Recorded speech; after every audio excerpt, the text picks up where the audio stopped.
Hey there, strangers. It's time for another 2 p.m. PST Twitch stream. I'm your host, Strangebeard Jim, and today we are getting ourselves back into our coding day. Well, not so much coding today, but,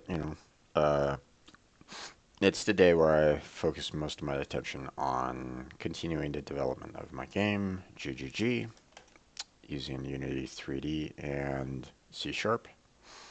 But today, we're going to be continuing our um, well, I'm going to try to continue working on the art assets for the game. Um, I personally don't have an artist on this, so I'm donning on the hats for the artwork on this. Um, I mean, if someone wants to join me for the art on it, then let me know. Um, we can maybe try to come to some kind of arrangement or something along those lines, but yeah. For now, this is what I got. So we're gonna be continuing with the sprite builds and seeing what we can make of it. See what we can do with it. So um, let me make sure that everything is up and running here real quick before I make this live. Well, let me put it over to webcam at least, so you guys can at least see my face.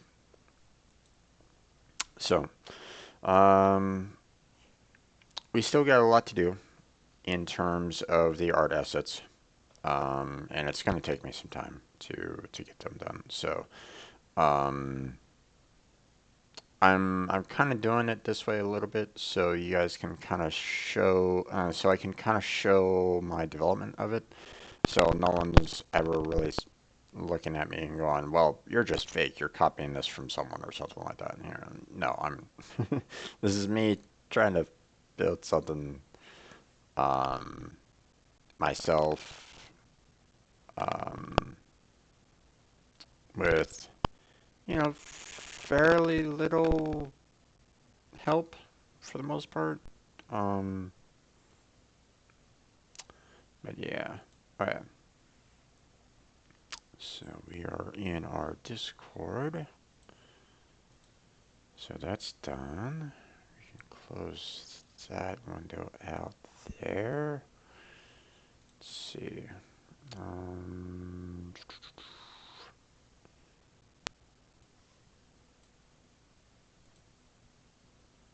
let's go ahead and get our Inkscape up. You know what? Let me bring up the Unity as well. Um, so let's see. Where we last left off, um, I just finished off the making the tools for the humans, or at least some of the tools.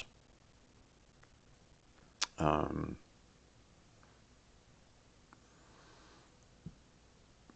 no, I think I made all of them. I think I made all of them. So I'm basically building the template for what I want to see with um, the human sprites that I'm making. So let me go ahead and bring that up.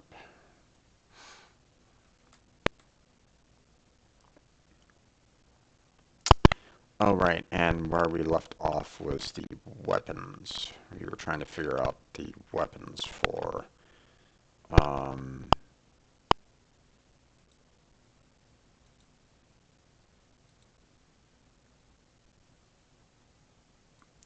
for the characters. So, alright, yeah, let me switch this over to live now. Everything is pretty much in order for the most part.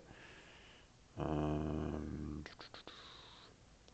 see, I don't think I'm missing anything in particular. Let me bring up a browser just in case.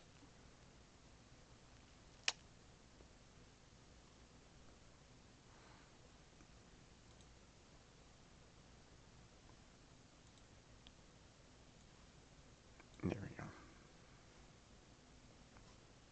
So let me bring this live. And there we go. Alright. So minimize that. Don't really need that right at the moment. Also don't really need the Unity at this time. But if someone kind of wants to see what I've done so far with GGG, then let me know. I can kind of show you a little bit of where I kind of left off at. So, but here's my human for the most part. uh, so I finished off his tools for the construction worker. We are that I haven't grouped that yet. Let me go ahead and do that. All right. We have created the soldier body, and of course this doesn't really change all that much, so I don't really need to worry too much about what's going on here.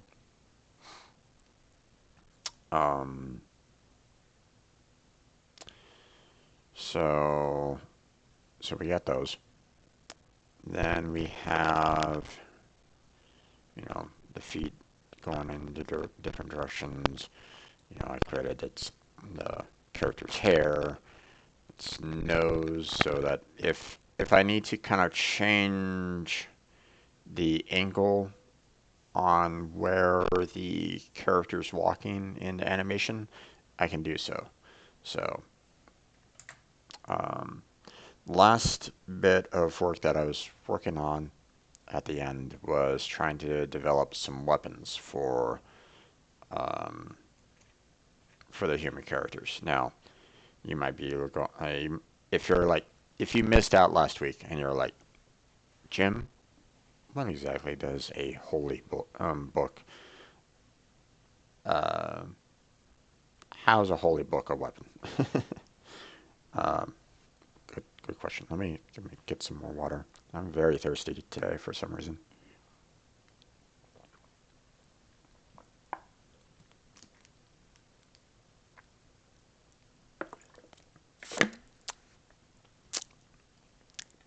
It's hot out here in the desert. Okay.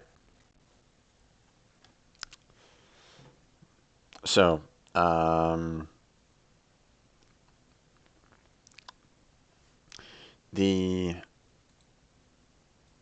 the idea was that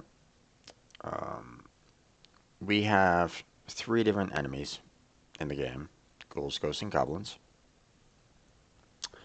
And I set up 3 different resources to make use of resources that will allow for the player to move on to the next level. Meaning that on certain levels, I'm going to say, hey, I need 200 units of forest and 50 units of sunstones in order to move on to the next level. Okay. And of course, the player is going to have to collect that. Okay. While defending themselves, while attacking or defending against the enemies that they're going to be facing off with, so on and so forth. And of course, it gets harder as you go along to the point where eventually they'll be needing all 4 resources at some point in time in order to get past the level that they're at and move on to the next one. See, I have multiple different levels that they're going to be having to face, and with different characters, with different enemies.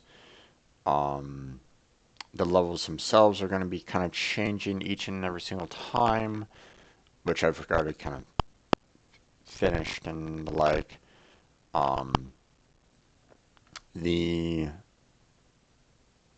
we haven't gotten to the point of transitioning from one level to another, not yet anyway. Um, the construction of the level is being taken care of, so I'm I'm imagining that if I can redo the initial construction over and over and over again, then it shouldn't be that bad. I just need to change the initial values, reset some of the um, some of the arrays that is storing information, and it should be being able to fairly easy to move on to another level if I've done it correctly. Um, I'm pretty sure I have, but I mean, when you're in programming, you got to know that you're gonna be finding some bugs every once in a while. Okay. Um, out of all the years that I've programmed, um, I think I've only had one instance out of that entire time where I actually built something that never had a bug. It worked first time that I compiled it, and it worked to specifications. Okay, so um, so believe me, that's rare.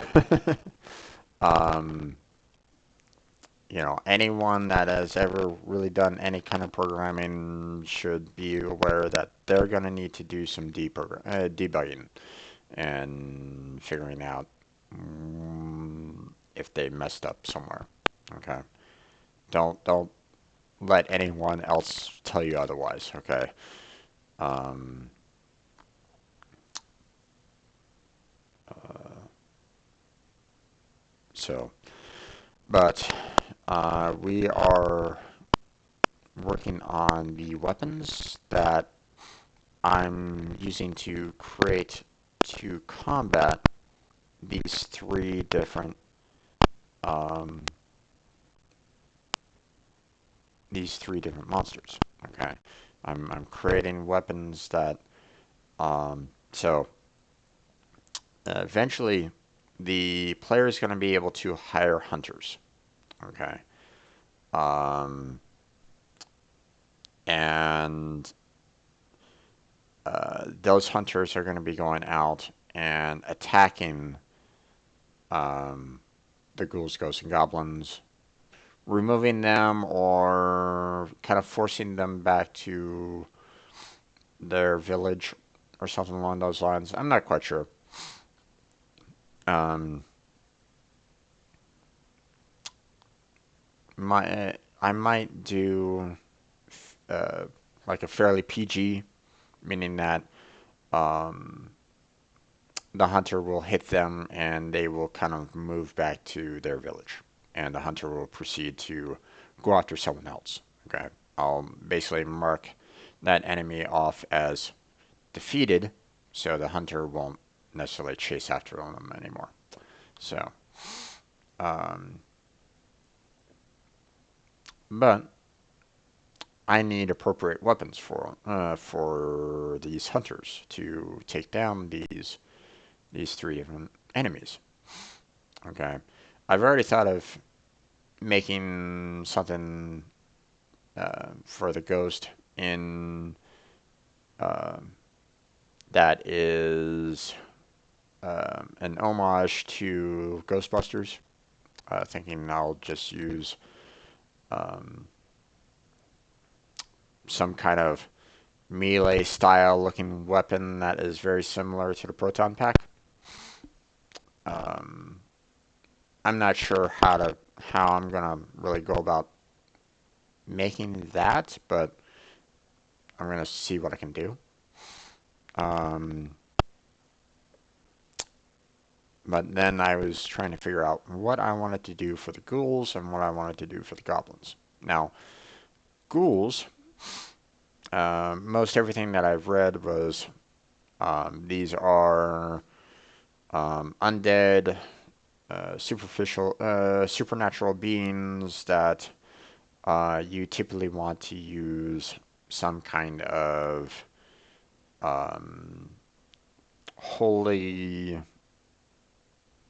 um, text, script, water, what have you, to fight them off. Okay. There isn't like anything like solar bullets or anything along those lines, or at least nothing that I read. Um, so um, so I was kind of thinking about it a little bit, trying to figure out what I wanted to do for the weapons. I was thinking, um,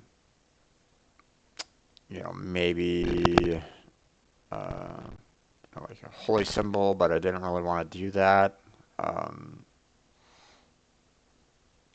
because if I used one particular religious symbol, then I might offend one particular religious sect, and I'm not aiming to do that.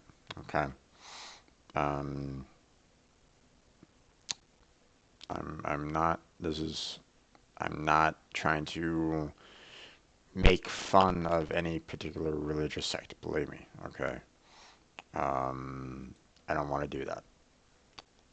I was thinking, like maybe use some flashlights, and that the initial concept was to use like soul stones and or sunstones in order to fight off the ghouls.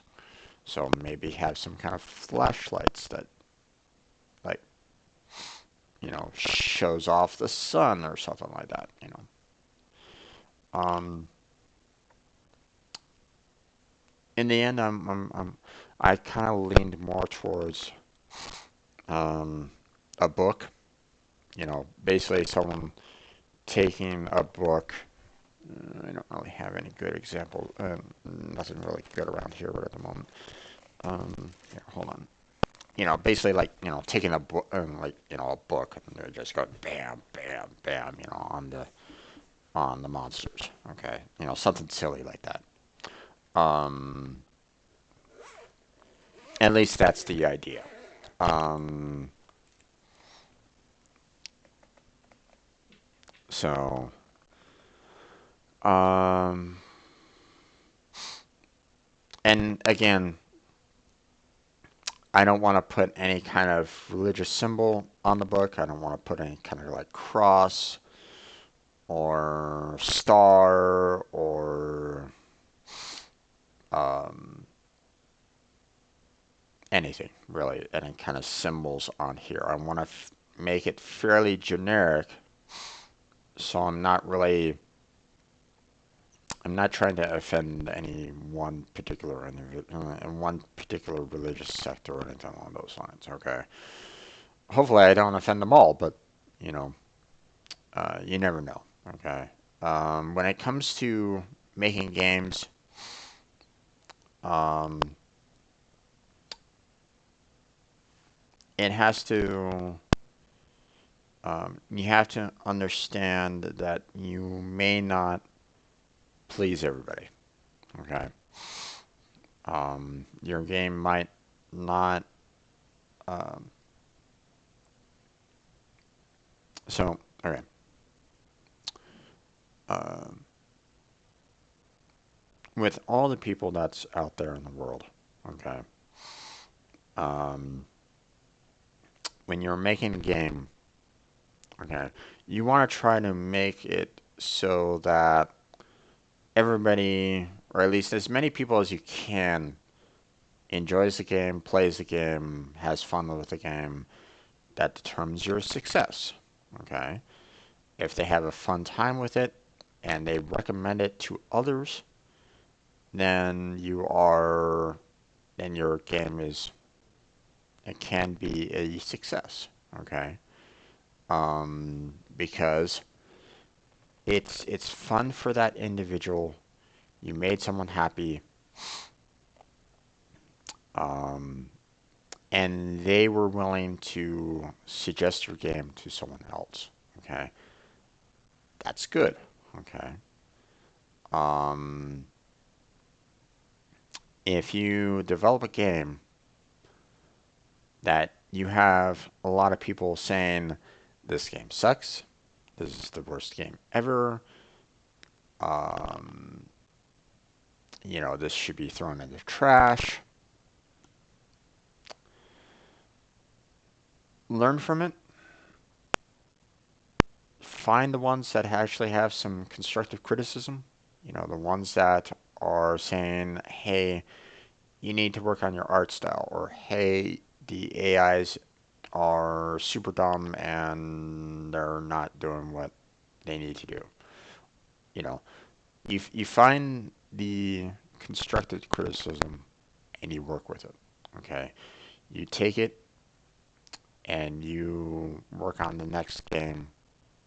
Okay, don't don't don't take the negative too hard. Okay, meaning that um, if if you take all the negative criticism and you take it to heart and you suddenly think, I can't make any video games, I'm gonna stop making video games from now on, then they've won. Okay.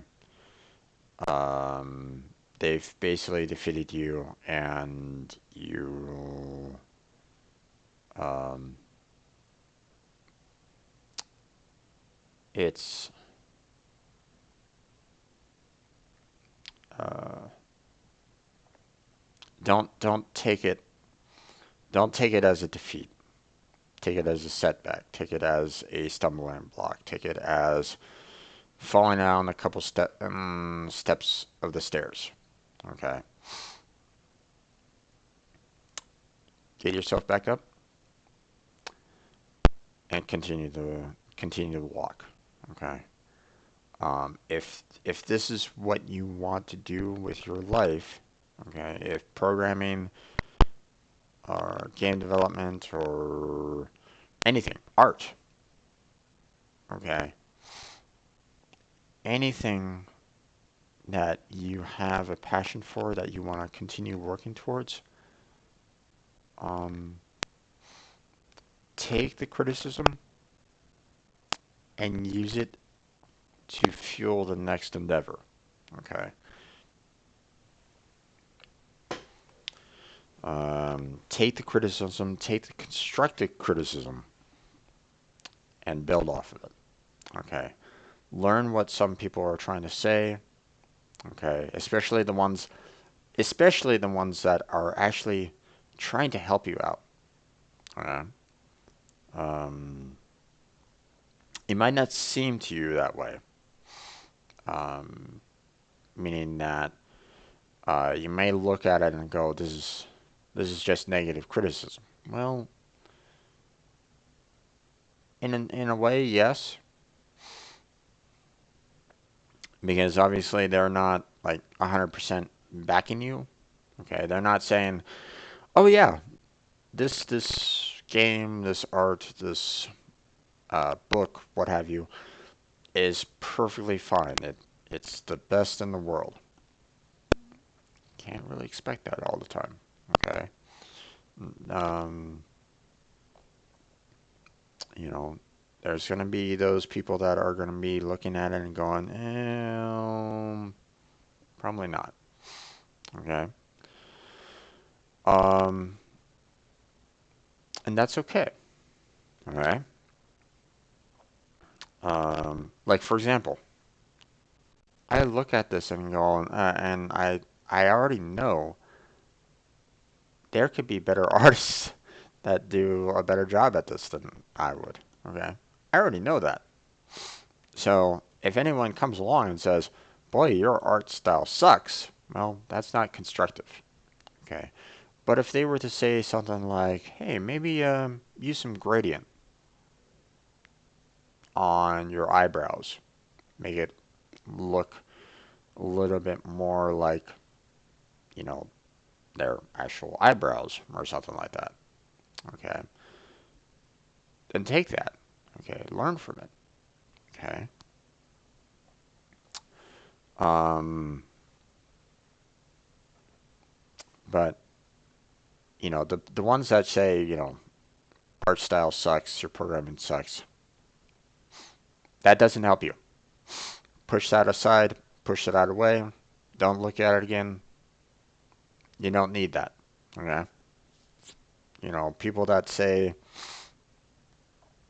um, maybe you should just give up. Maybe you should move on to something else. Okay?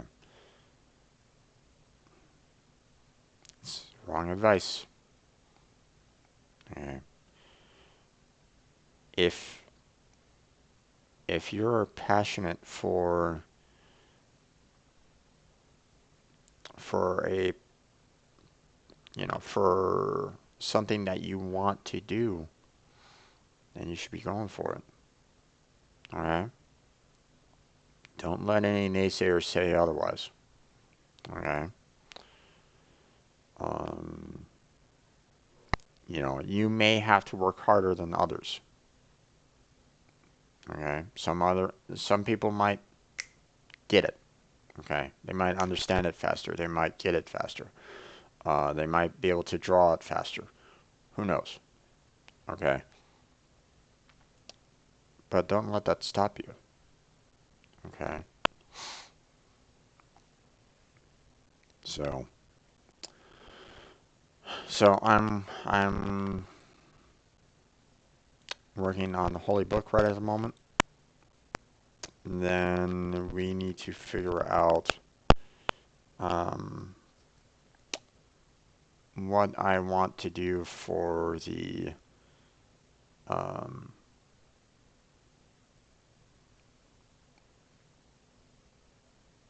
I want to figure out what I want to do for the next weapon for the goblins. Okay. Um,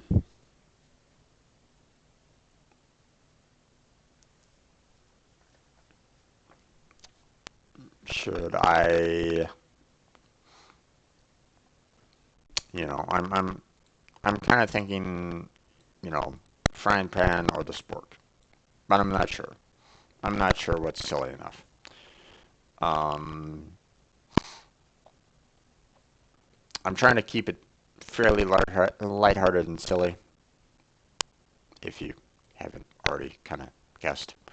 So we still have, um, we still have a little bit of work to do on that. Um, so I'm not sure which kind of weapon that I want to do, against the goblins. So I'm thinking after I finish drawing out the Holy Book, that I'm going to be using against the ghouls. Then we're going to need to, then I'll start maybe working on the proton pack against the ghosts. So, okay.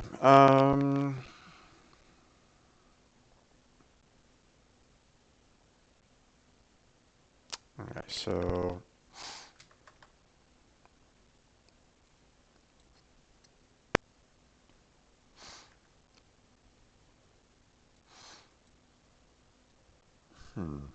actually, I'm having a hard time trying to keep this here. Let's move this over towards the center here.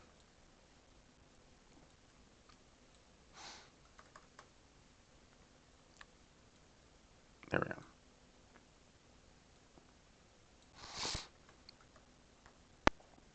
Now, so we got ourselves a little bit of a book going on here, trying to make the illusion that, it's a fairly thick book, with pages in the center. And I also need to make another, um, another like white box or so. Let's go ahead and reduce down the stroke on that to,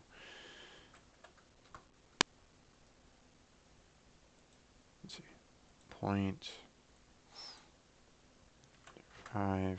There we go. Fill is white.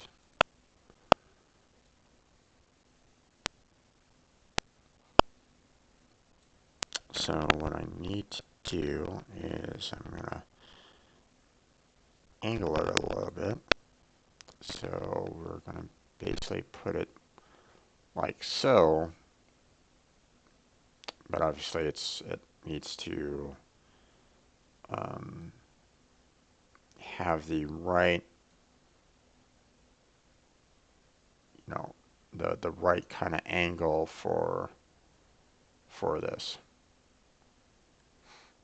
and that is actually doing pretty good there. So first thing I want to do is make it a little thicker for the most part so that I can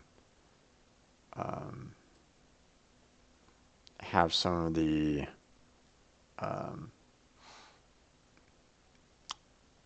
so I can kind of hide it behind the edge of the book there. The next thing that I want to do is I need to make it shorter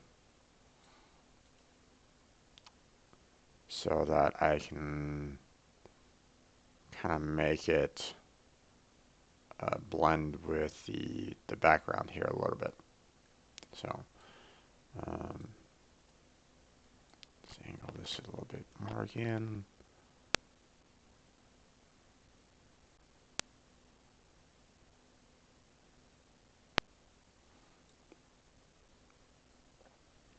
Okay.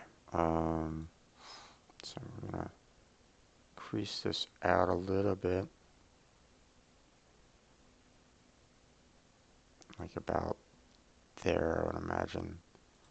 Let's go ahead and change the angle again.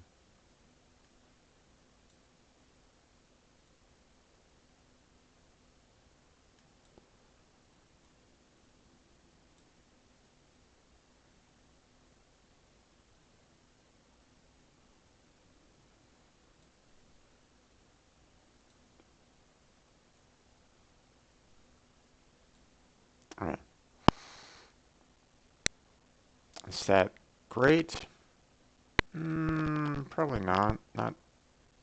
Not as good. But if you kind of back away a little bit,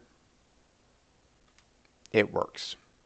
Uh, it's not perfect, but I mean when you're this far away from it, it's okay.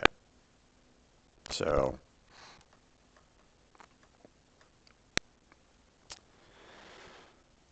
so now I want to see about if there's a way for me to change the white in here into something that is a little bit more like a barcode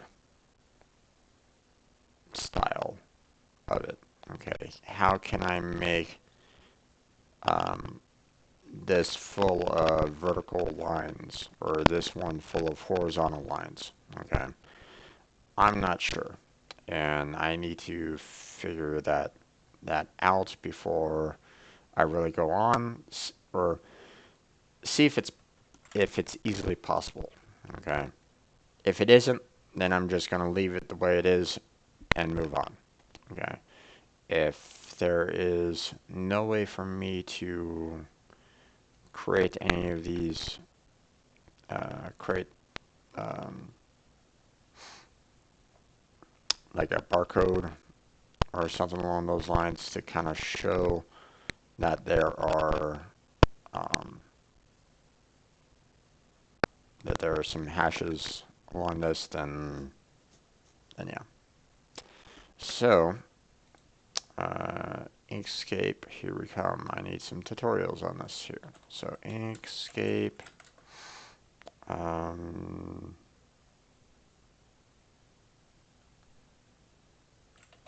Creating barcode.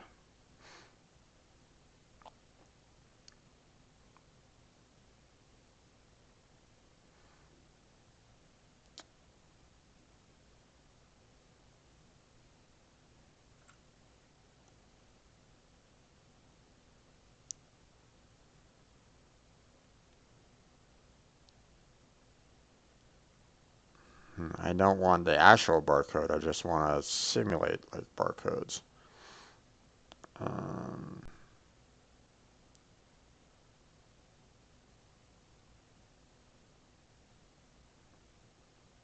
no, that's getting into a little too much specifics.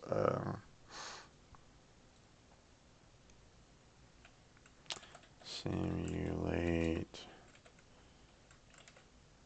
barcode.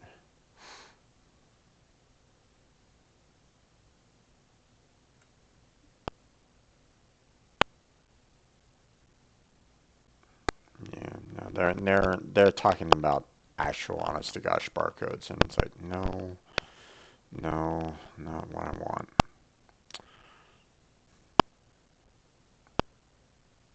Um, prison stripes.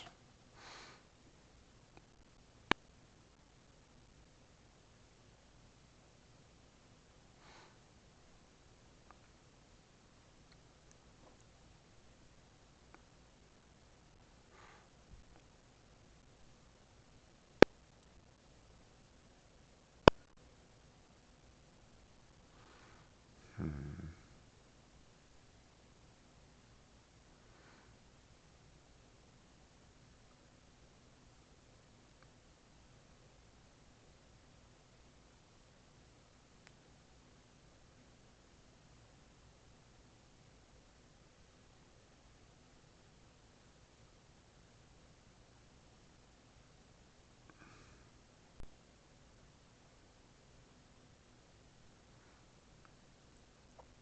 Hmm. Hey, how's it going? How you doing there, Gabe? Oh, the puppy on the yep, on Discord. It's coming along pretty cute there, Gabe. Coming along pretty cute. Uh, yeah.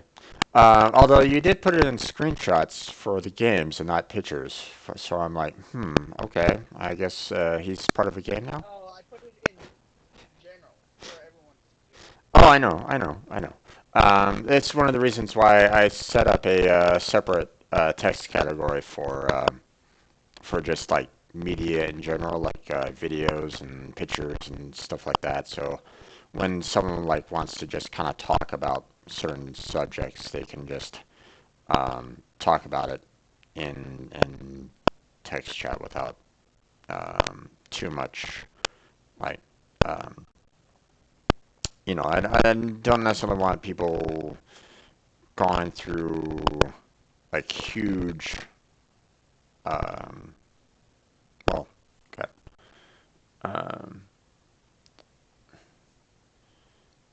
like maybe the occasional picture is okay for the most part. Like if you're trying to like get across some kind of idea, but if it's like a ton of pictures, like then that's the reason why I was like, let's put it in the um, media picture section so that um, we can keep the general fairly clear of too many pictures.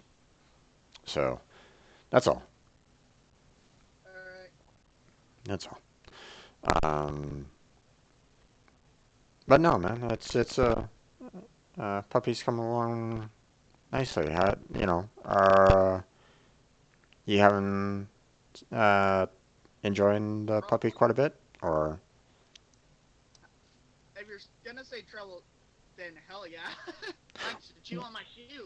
well, okay. whenever it comes to a whenever it comes to a new animal, okay, a baby of any kind, okay, puppy, uh, kitten, even the human baby, okay, they're gonna be like testing the waters. They're gonna be like, hey, what can I do? So, um, so you gotta have to expect that, man. you know. Um, And during your explanation, I squished my pinky. oh, that's not good. Yeah, so that's why I said ow.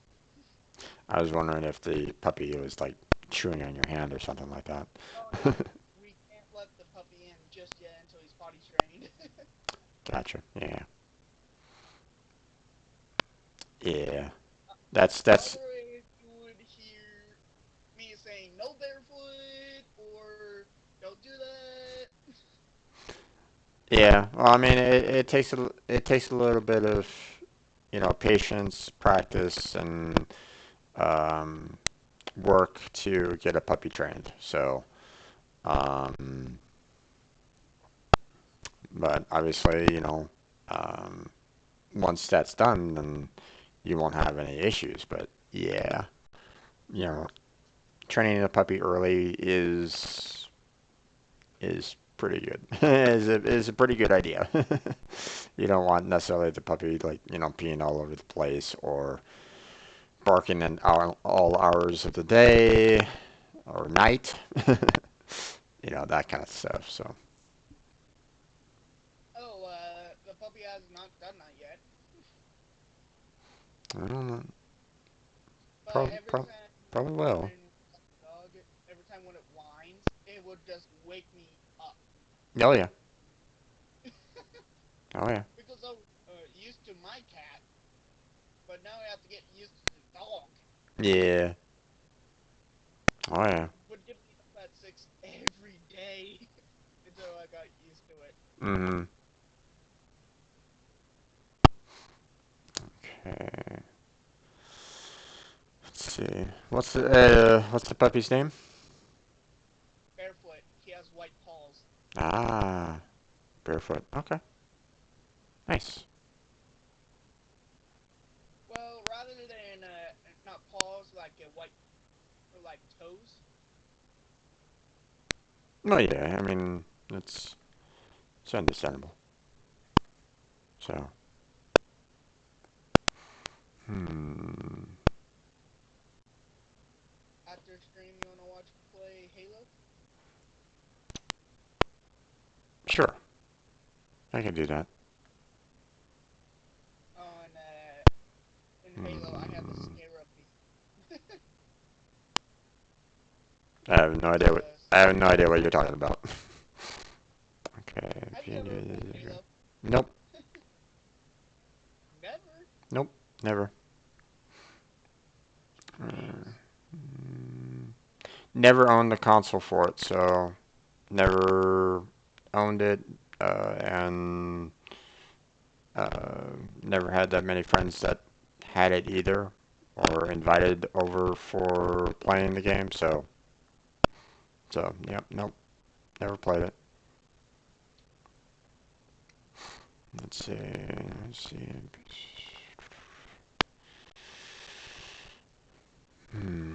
Okay, that's sorry. I want to try to focus a little bit on this because I'm trying to figure out how to um, draw some kind of well, I'm trying to make the pages on this look like pages instead of like just a white block. So I'm trying to see if there's some way that I can create some straight lines here on the block itself without worrying too much about it. But hmm, Not working out good.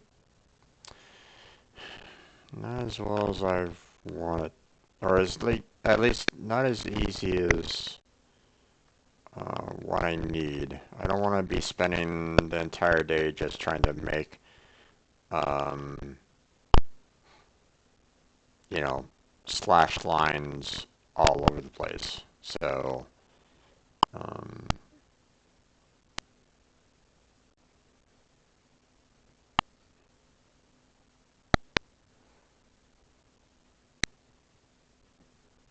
so yeah, just trying to figure that part out. Hmm.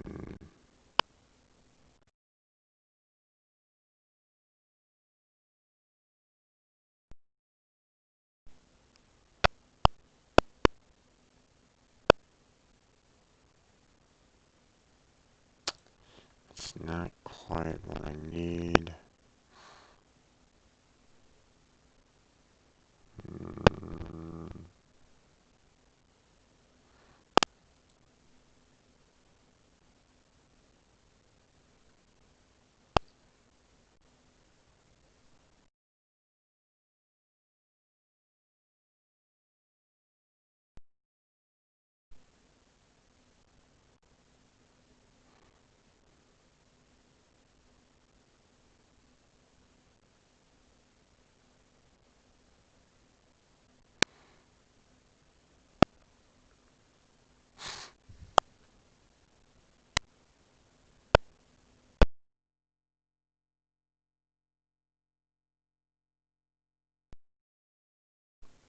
Boy, my headset's going. Pretty much insane. Okay, what's going on with my headset? What?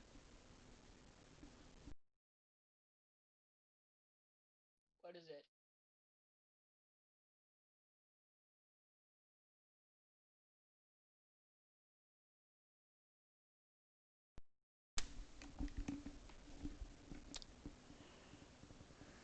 Yeah, let's see if that might have just did a little turn off and on and see if I have some additional problems with it. At some point in time, I do need to get this replaced. It's failing on me pretty bad.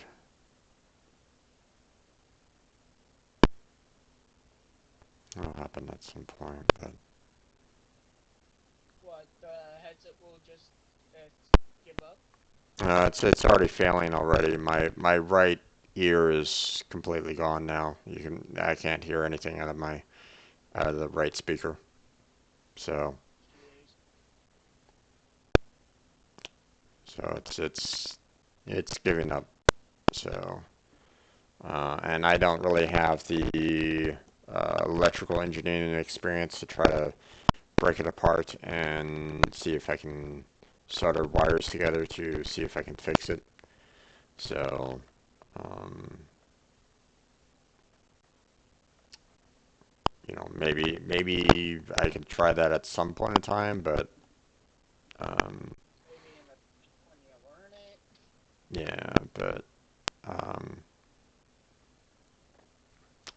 it's one of the reasons why I put up a little donation for another headset, so that I can see if anyone wants to kind of help me out with that. But I mean, if it comes down to it, then I'll put in the money. But um, it's a little tough for me lately. So, hmm. Okay, so it's looking like there's no real way to um, uh,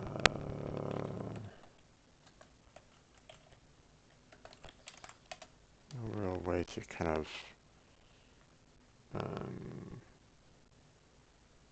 simulate books in Inkscape,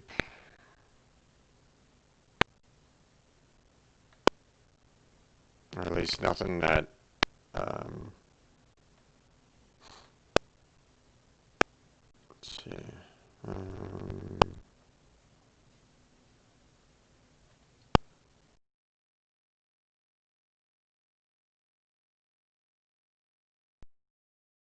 gonna do with this? How?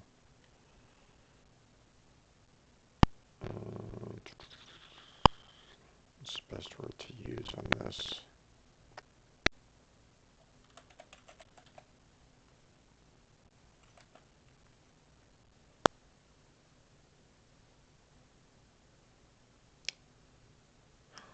Multiple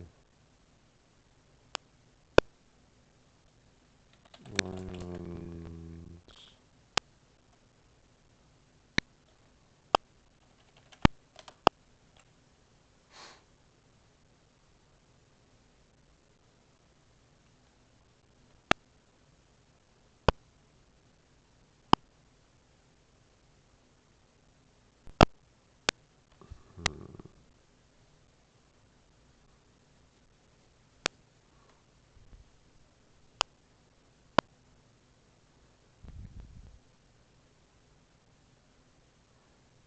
You know, Jim, I can let you hop on my Steam account and let you play Halo. No, that's okay, Ben. Oh, Um, I it's up that to you. yeah, I don't really have too much of an interest in it. Um, maybe someday I'll pick it up, but I don't. I've never been that great with first person shooters, so um, There's like a tutorial in the first Halo, so yeah, I, I don't really have a huge interest in the game, um, so no worries on that. if it's just send me a message, alright? No worries.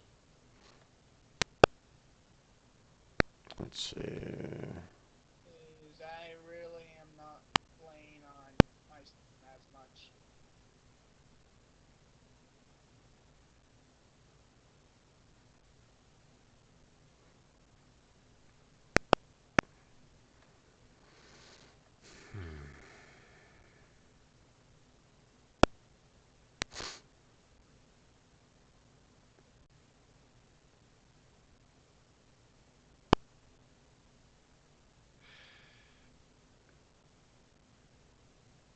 Let's see.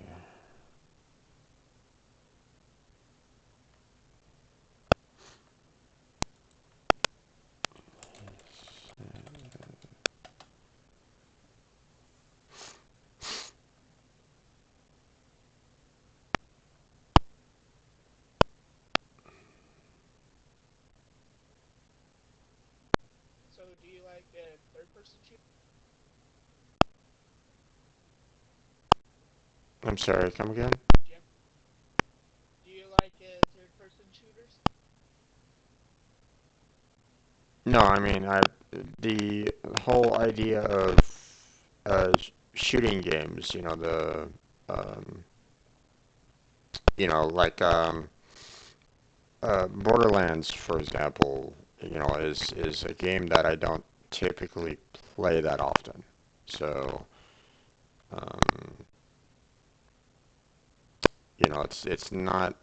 it's not typically my go-to game if I want to play a game. So, any kind of game that is like a first-person shooter or third-person shooter or whatnot. The shooting games. You know, especially when I go into multiplayer, it's like I get absolutely decimated. So, I don't really play. I don't really play Overwatch. I don't really play um, Counter Strike. Borderlands What about 2. What's that? Sensor 4? It doesn't have multiplayer. It has co-op, or you can play single player. Well, I mean, I still like play the single player games. It's just not something that I normally play. So that's all. Okay, All right. let's see.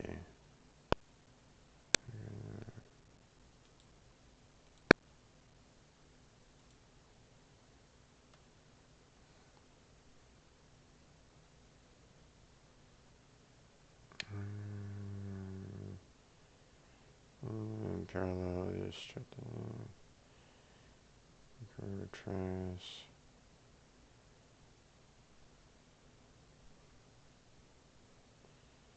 Um,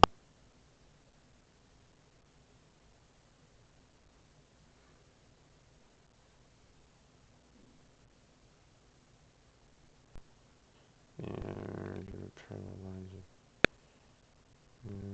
okay. Snip things. Just gonna find very fine grid parallel to the lines. And this will be fair. Line with and have your lines appear to be touching. Hmm.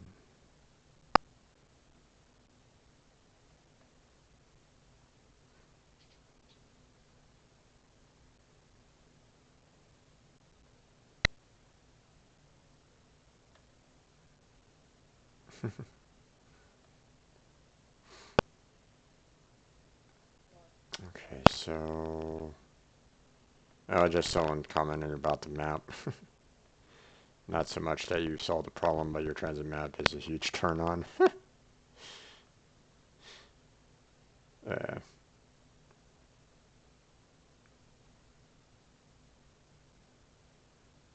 let's see.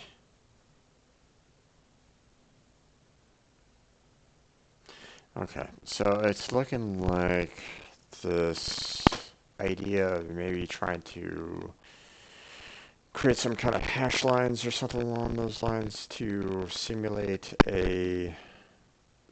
pages is going to be something that is um, a little bit more than what I want to do for this. I don't necessarily want to be um, so the idea of me taking the drawing tool here and just kind of trying to draw lines across this multiple times to simulate some kind of pages isn't going to it's just going to be a pain in the ass, and I really don't want to be spending my entire day on just trying to draw lines on this and making sure that they all kind of line up and fit and all that kind of jazz. I don't want to deal with that. So I think what I'm going to do now is we're going to go ahead and take um, this trapezoid here, and we're going to bend this edge here to kind of make it similar to what we have on this particular block right here. So we're going to go ahead and convert selected object to path. So now we have these two here, which I'll go ahead and select both of the points there. We're going to add a point, and then we're going to select this node smooth, and then we're going to kind of stretch it out a little bit so it kind of looks similar to the backing here, so it has a little bit of a curve to it. So there we go. So I mean, I can't really do the exact same thing with the edges here per se, because I don't really have um, I'm not like drawing in the lines or anything along those lines. I'm not drawing out the pages exactly. So I mean, I could try to modify these lines to also try to curve to this one, but yeah, no. I think we are done with this. I'm gonna basically group this and say that it's done. I don't really want to work on this any more than I absolutely have to. So one weapon has been completed. Uh, you know, maybe some someday I'll like come back to this and enhance it more, or maybe if I do hire or if there's an artist that wants to kind of be hired for this, even though I can't really pay them for it, and they want to modify that into something that looks a little bit better, then obviously that will happen. But for now, I'm okay with what this has been created. So now we are going to be moving on to the next portion, the next weapon in this, and that is, let's try to create um,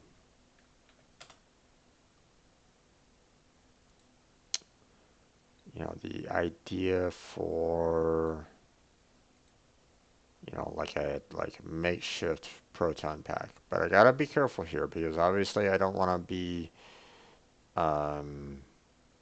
want to, copy it directly or completely or anything along those lines.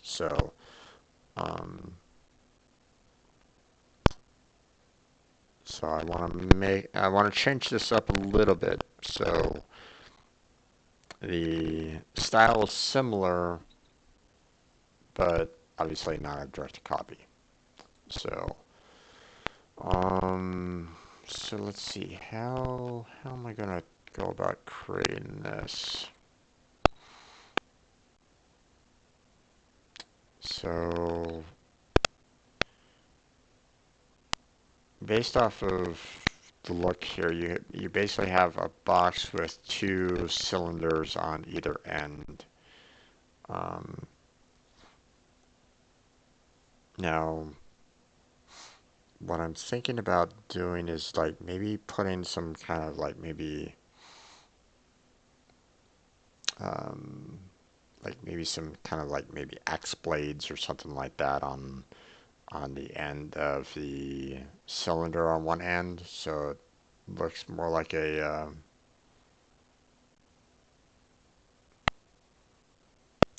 like a mace in some regards, I guess.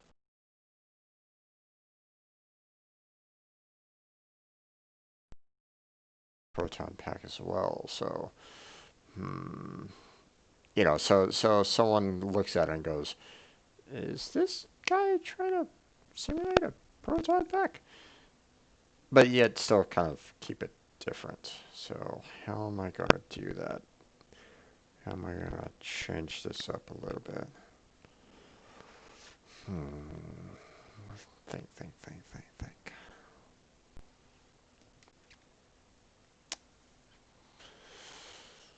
Hmm. Okay, so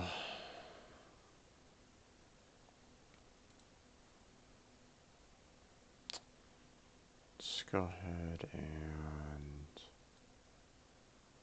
Whoa, what the... Oh, right. Never mind. Don't want that. That's wrong. Don't need that 3D. Oh, right. I want to kind of change that into some color that I can see. Um,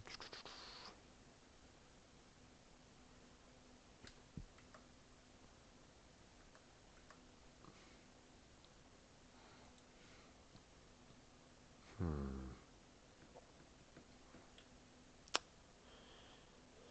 How am I going to do this?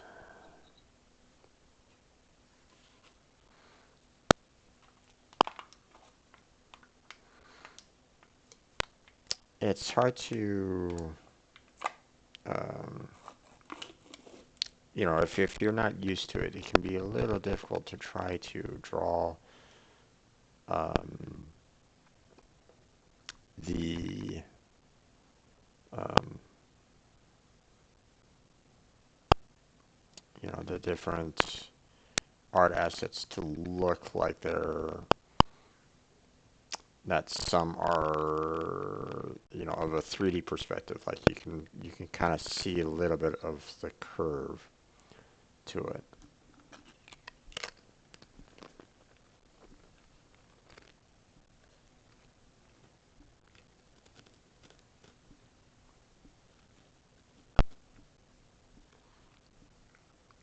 but you can work around it a little bit. So, like for example, um, we have we can do like an ellipse here, and then we can like do another ellipse that's a little bit smaller, for example, you know, and you can kind of simulate like a gun barrel with it, you know, or something along those lines. Like here, let me change that to black, and so now suddenly, you have um, you know a something that looks similar to what a gun barrel might look like, Um, so similar to what you have here, you can kind of change you can trick the eye, you know, into thinking that it is there's some depth of field to it. So um, just by doing something simple like this. Um, but do I want to do something along those lines? Let's see.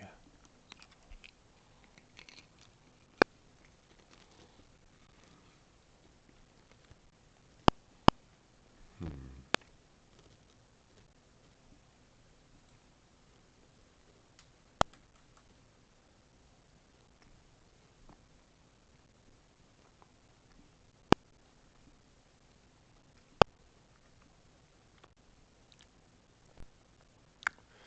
Now I don't want the weapon to be getting too large here in size. So here, so for example, if I was to kind of compare these two together, already we're looking at something that is already a little too large in scale here. Um,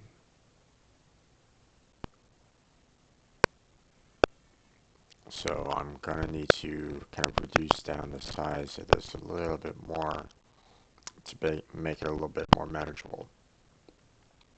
You know, once I draw the arms and the leg, then um, the idea of uh,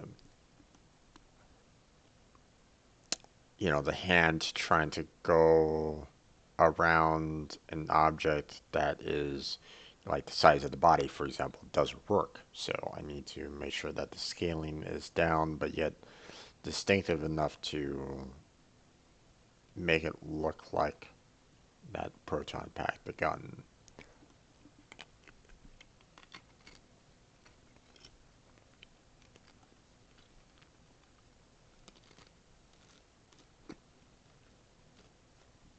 Hmm.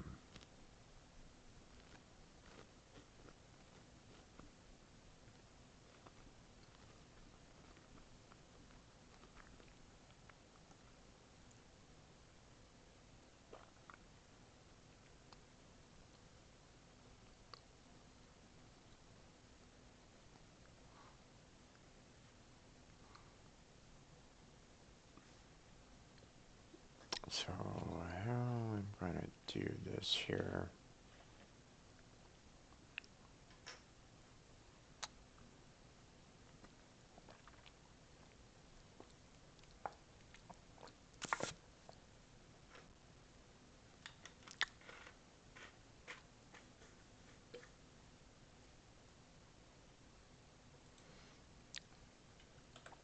I'm probably not going to be needing some kind of barrel. So probably get rid of this.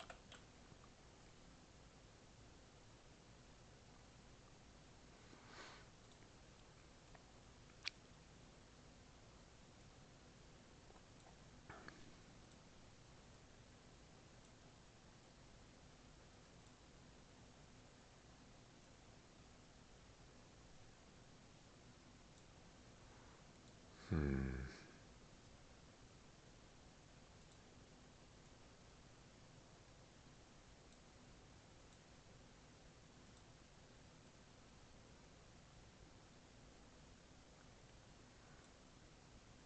Let's make this a bit wider, maybe. Hmm.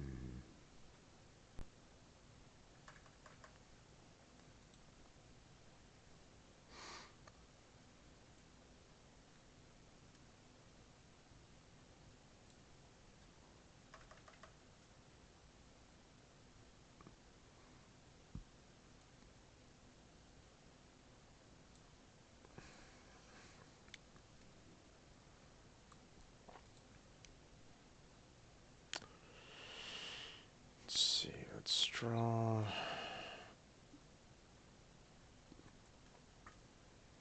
another box here.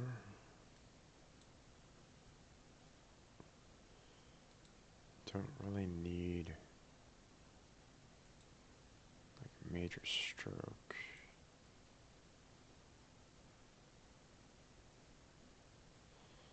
So, yeah, okay.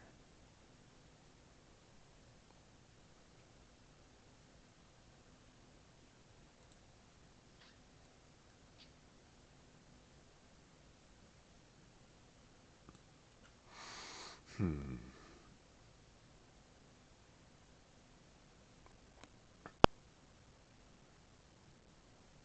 Let's see if I throw all three of these.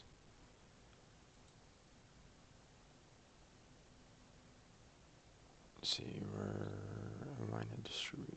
I need to center them that way.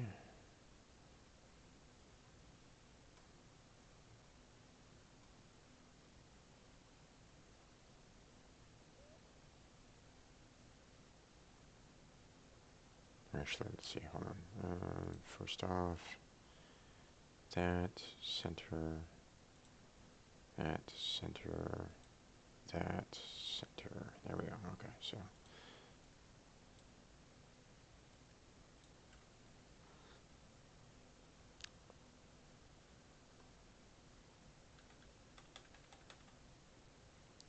bring that back down here.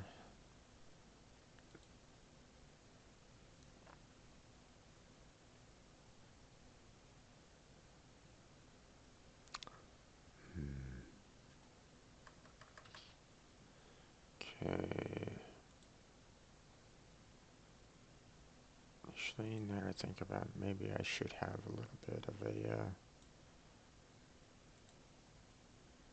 ellipse here, just to kind of make it stand out a little bit more.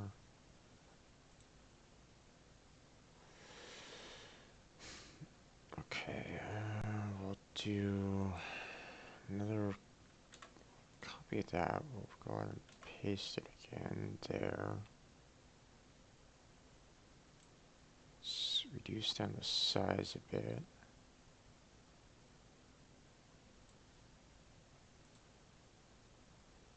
So now we have some kind of handle. Hmm.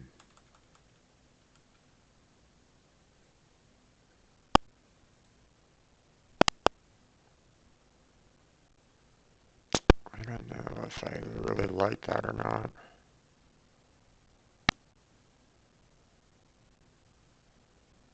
Hmm.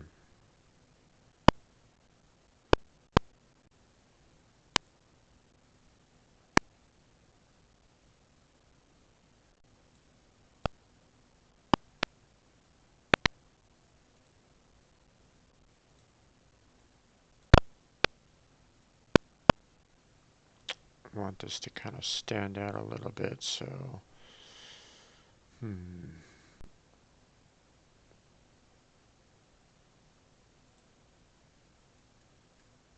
Oh, the wrong one.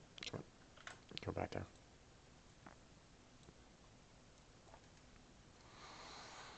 So, hmm.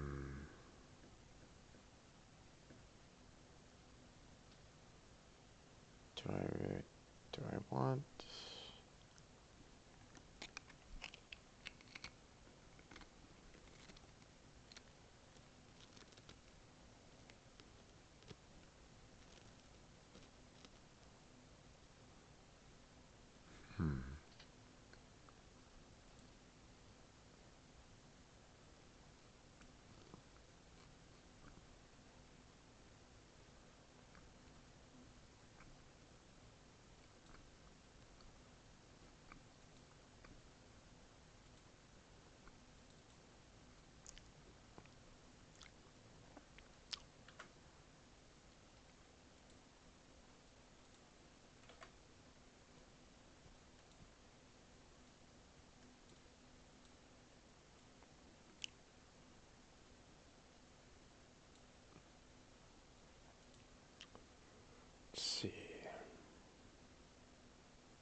So the idea is to try to come up with something that is a little bit more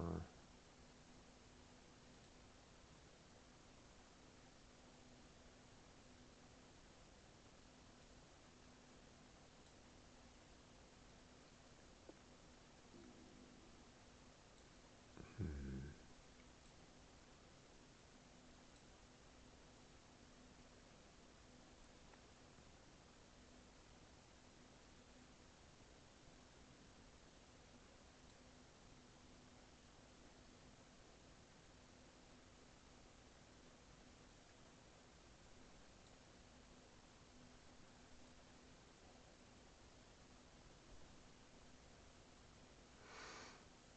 okay, so I gotta be careful here. Um, so what I want to do is I want to try to create some kind of like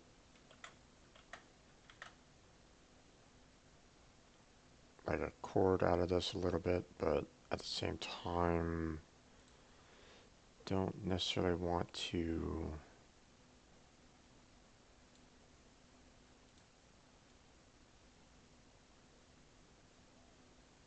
I want to make sure that I have the kind of a good, like, believable chord coming out of this a bit. Um, so what I want to do is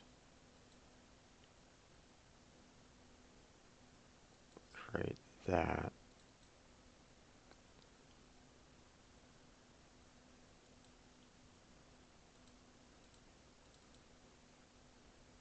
Here, actually, remove that. Grab this. Kind of move it up a little bit. We're going to try to add a little bit more. Oop, oop, oop, oop, don't do that. Let's see. We're going to.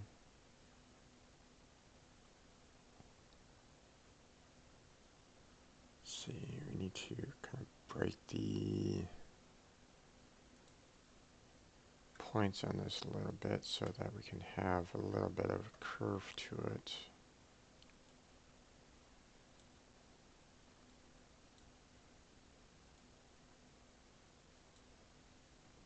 So let's go ahead and add a point in the center so that we can kind of make a little. Oh, plastic. Come in.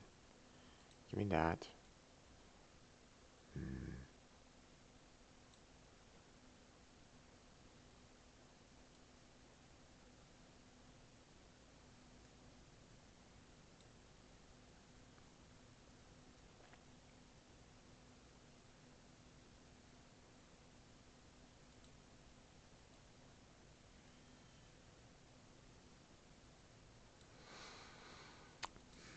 Okay, so what I want to do is I want to try to change this curve a little bit so that kind of flows into this a little bit better, but not really getting the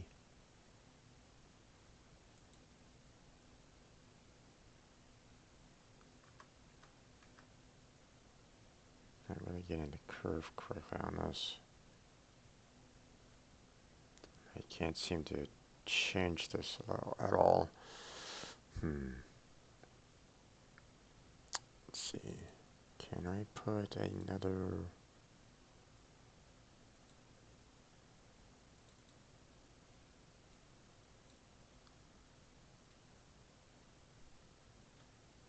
Okay, let's see.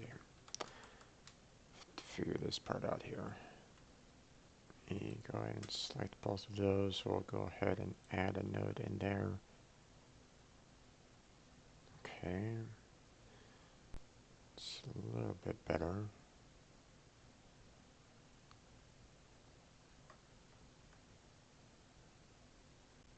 Let's look a little bit more. Uh,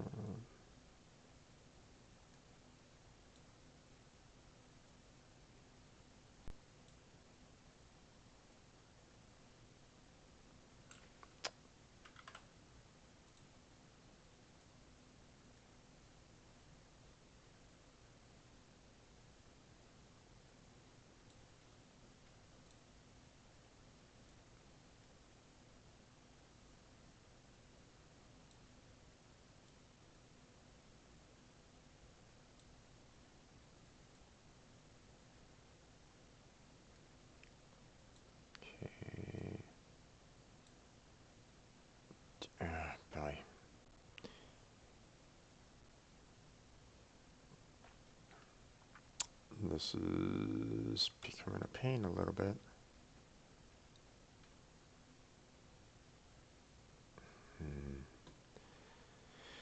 You know what, this isn't really working out that well. Let's see.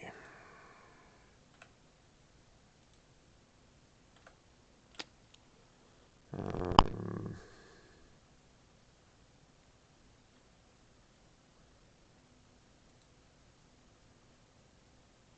so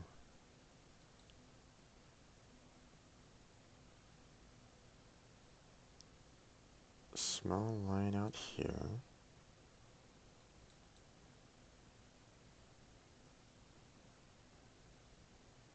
Gonna copy that. I'm gonna paste it again down below here. Actually, hold on. I'll just hold off on that for now. Then we're going to take this. We're gonna kind of draw up here. No, I don't want. No, I don't need it to be like angled pretty bad here. I just need a slight curve. There we go.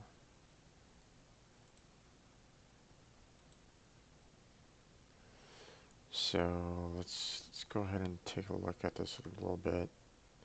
Okay, I mean it's not bad.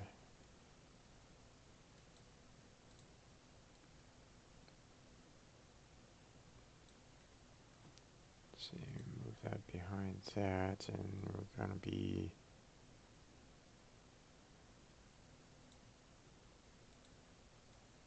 move this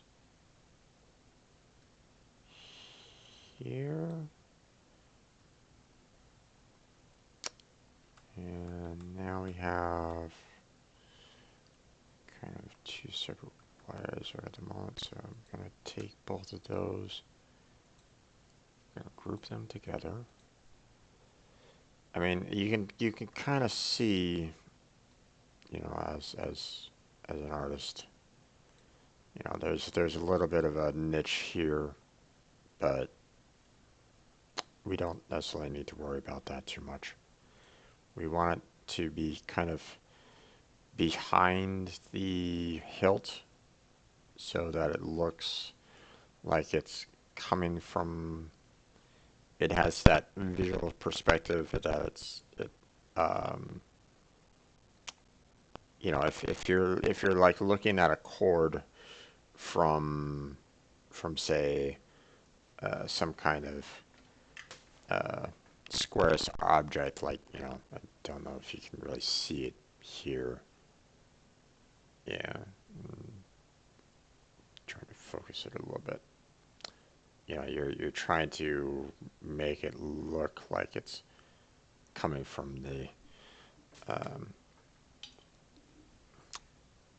you know, from the box. So you want to make it look as though it's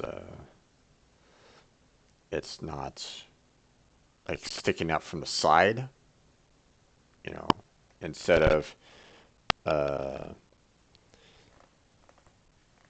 instead of it looking like this, for example, like the pen is like sticking out from like the side of the hand or something like that. You want to try to make it look like it's coming from the hand, like um, it's kind of the perspective that the pen is um, uh, like sticking out from the hand itself. You know, that little 3D perspective. So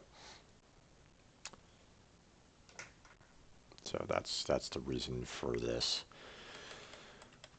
So let's see. Let me go ahead and copy this. We're gonna go ahead and paste a duplicate of it. Oh, come on, grab it. I'm gonna move it here. Make sure that we got it kind of lined up perfectly a little bit. Make it drop behind the square there.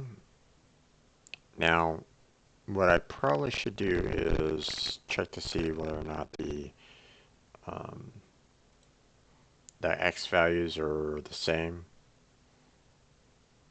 So I have them, you know, looking like an exact copy of each other, so I don't have any kind of. I mean, it's not that bad of a difference. So if I do something like this, then they're both, you know, the their length is the same. So it's kind of in parallel for the most part. At least that's the intention there. Um, Now, what I probably want to do is probably want to color in, have some kind of color in this area here so that I can, uh,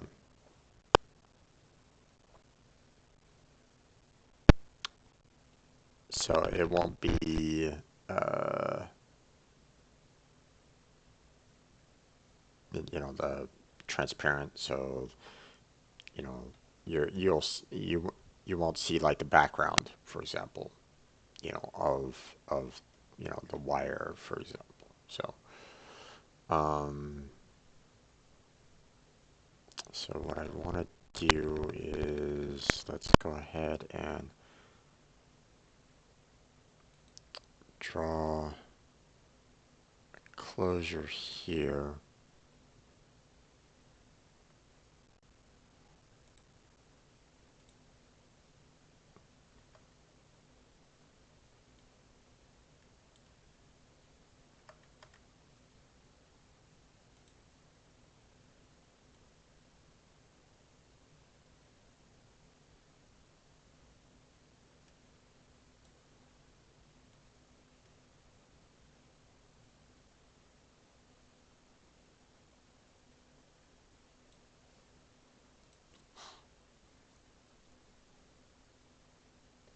I mean, it's better than nothing. I'm not going to worry too much about it. So what we're going to do is we're going to select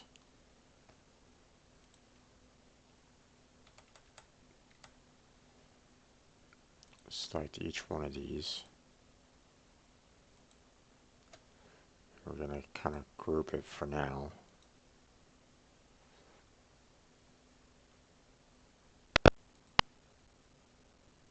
Then what we want to do is we're going to take our paint bucket and we're going to see if we can actually create, um, like a different color inside here.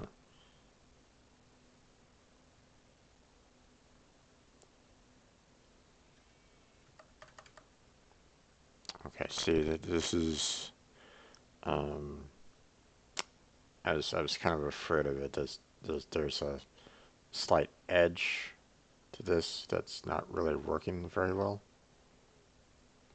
So, um, I mean, that's a little bit better, but again,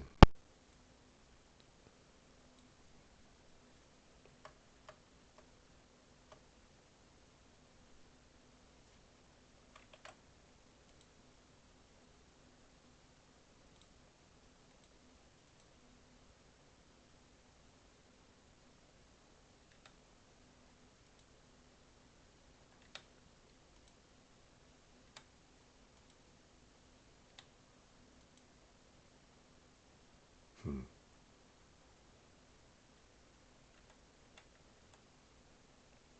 well, that's kind of problematic.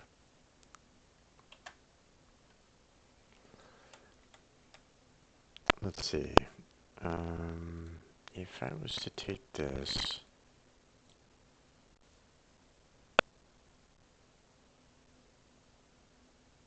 can I? Yeah, nope. That's not gonna work. Um,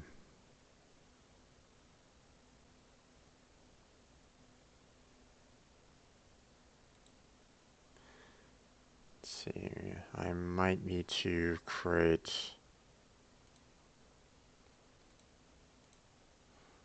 I might need to take this and move it over here so that I can kind of create a an enclosed area so that it can understand that I'm trying to actually fill the area inside instead of it trying to fill this outside area.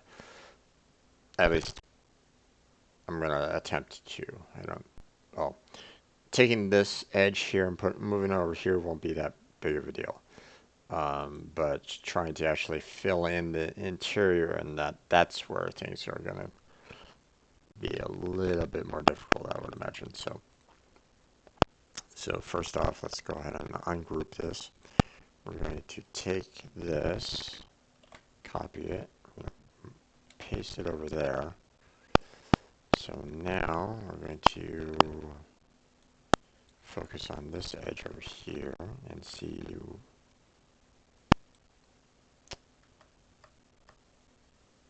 how much we can work with this here. Okay, so there's a little bit of a curve on this, but that might be okay because then again, maybe not.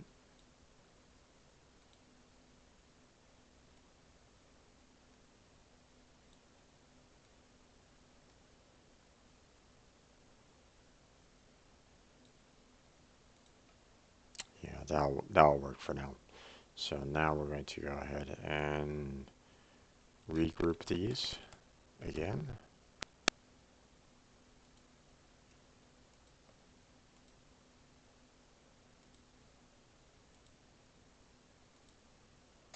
There we go, and group. So now it's all good. Now can I?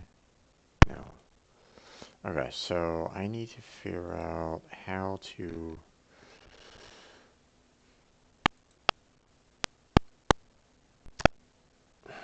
Where the.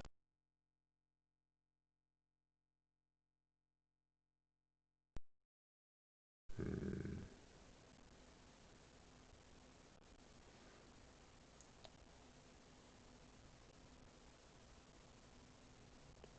see, how can I get the fill to fill in just the interior and not the exterior?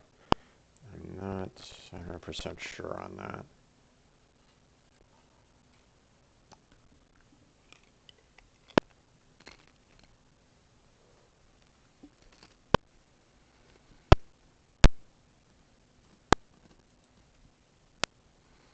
Hmm.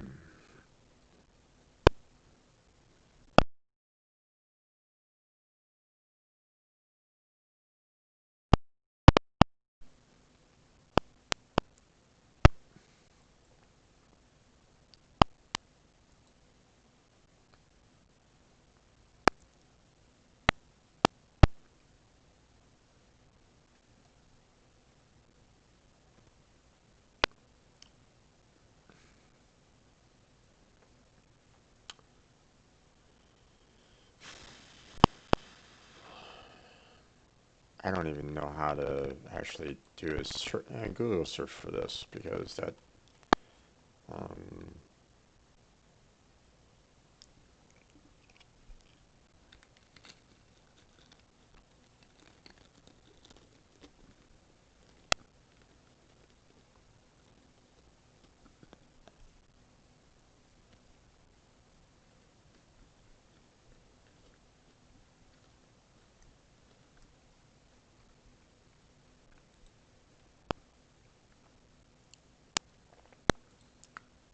okay, let's see. Um,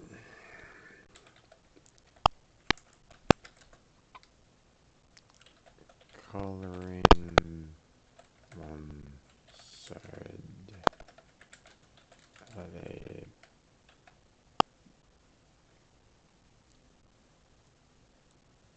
what is it called again? Bezier curve.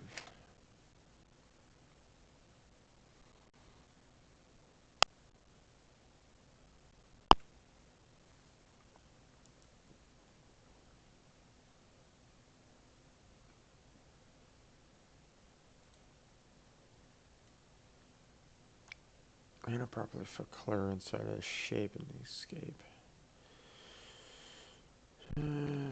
Fill the color specifically inside the shape. Basically, the shape has two segments. Fill the curve, but the color came out of the shape. How can I remove the outer part of the color inside of the shape?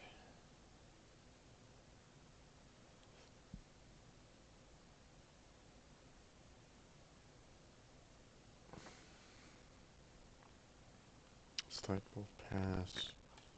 9.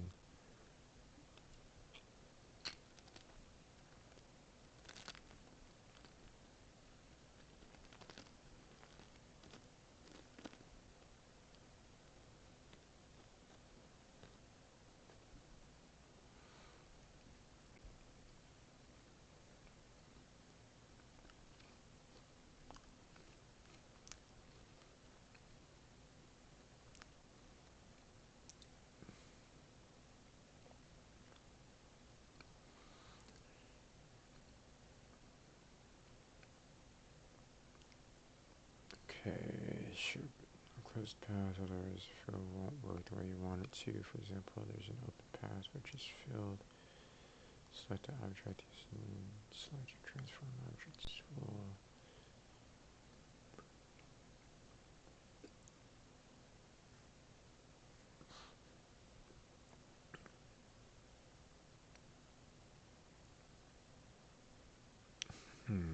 Maybe I'm kind of doing it incorrectly.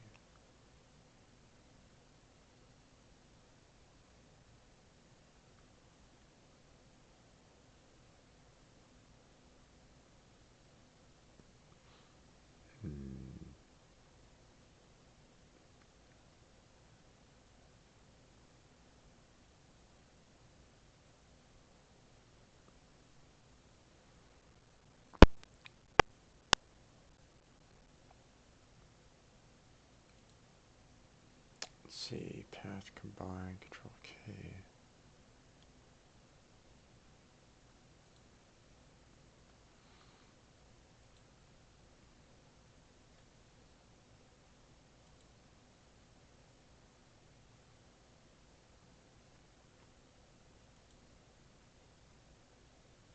No, not what I want to do.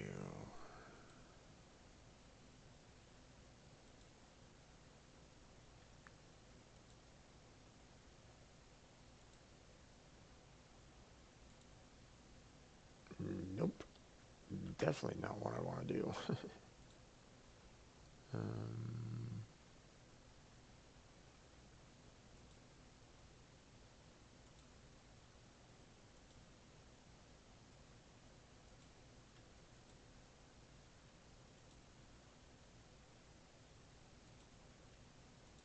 yeah, I don't see.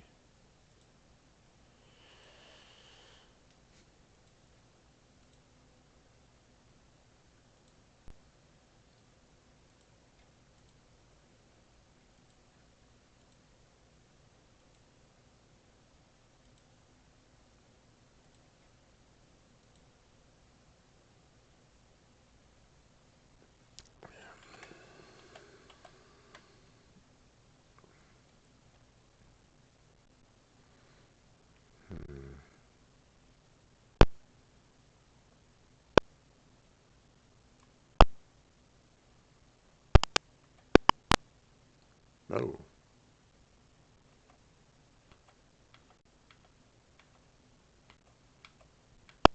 that was interesting. Yeah, let me take this back to the original curve here.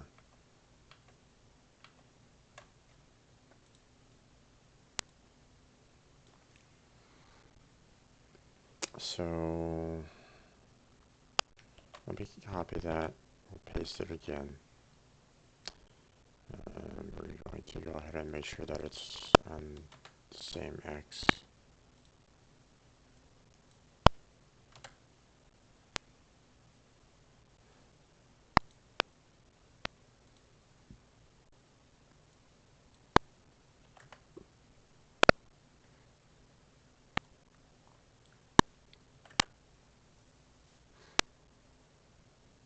Actually, wait a minute. Hold on. Let's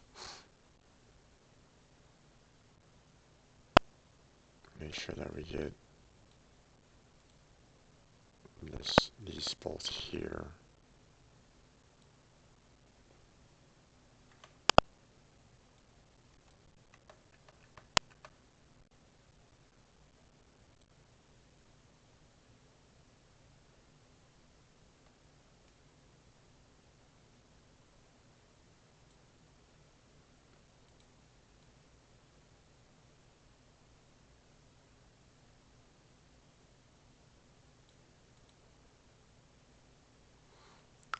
So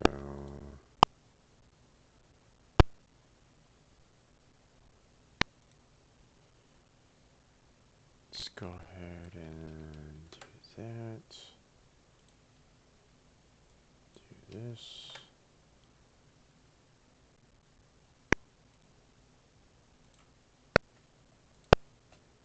So we're going to group both of these. Okay, now what I want to do is I need to close the path apparently for both of these. So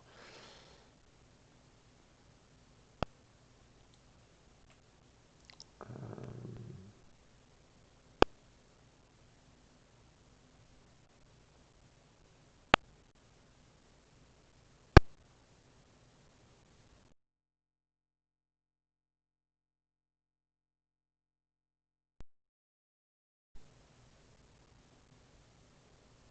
hmm, so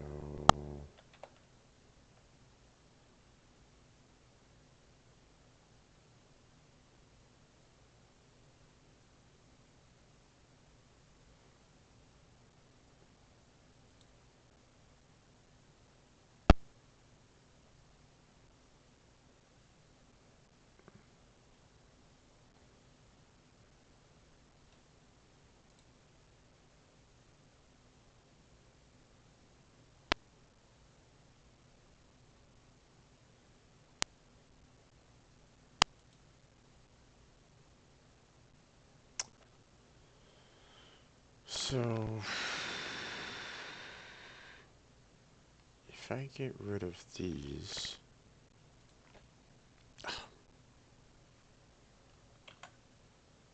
well, apparently I can't. Hmm.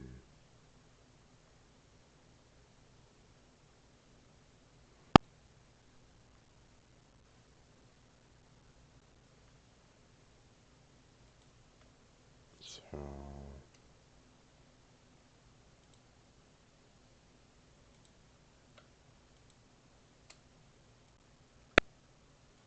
if I take those two and I add a segment between the two, and then I take that one and that one and close that. Now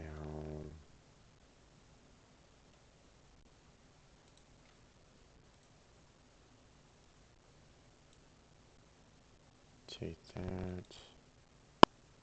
Hey! There we go. That's what I was looking for.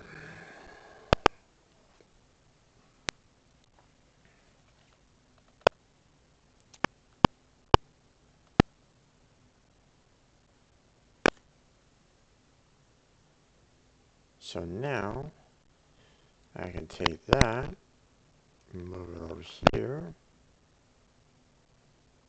Let's see, let's get the stroke to be something a little bit less than that. Um, switch it over to points, and we're going to do 0.05. Actually, let's make it a little bit more.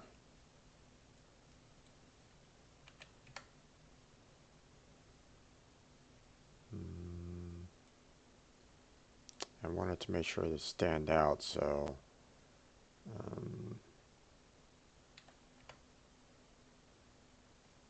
all right, there we go. And now we go ahead and move it behind the hilt there. So now, there we go. A little bit of a graphical blip there, but the when the game is being played, they're not gonna really see that. Obviously, that's not. I mean, you'd have to have really good eyes to be able to see that from this point. So now, obviously, if someone was able to like grab the art assets and look at it further, they'll notice that yeah, there's a little graphical anomalies here and there. But I'm not trying to be perfect here. So okay. Um, so let's see.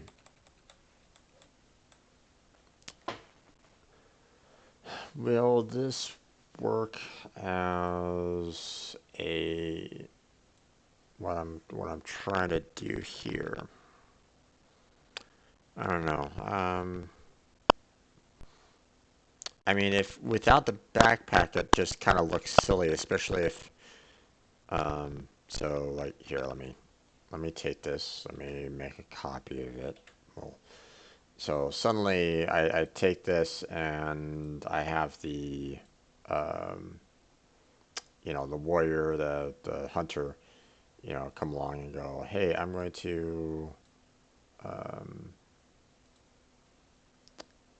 I'm going to use it to kind of swing at someone. I mean, just the act of having this kind of animation to it is going to look absolutely ridiculous. And um, would that be enough though? Hmm.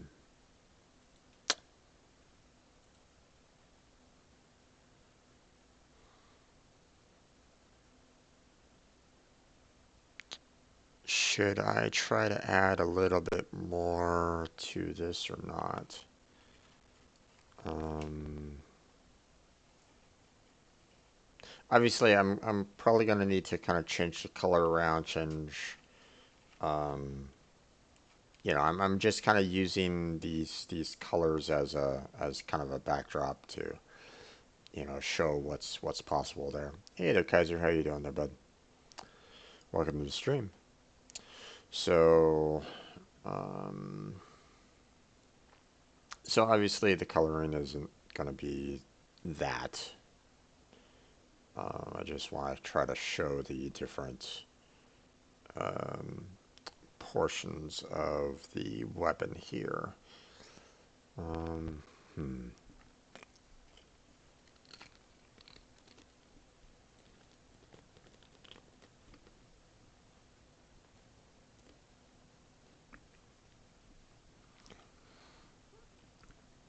I'm doing pretty good, all things considered. This programmer trying to do some kind of art. Some kind of art, I should say. Um,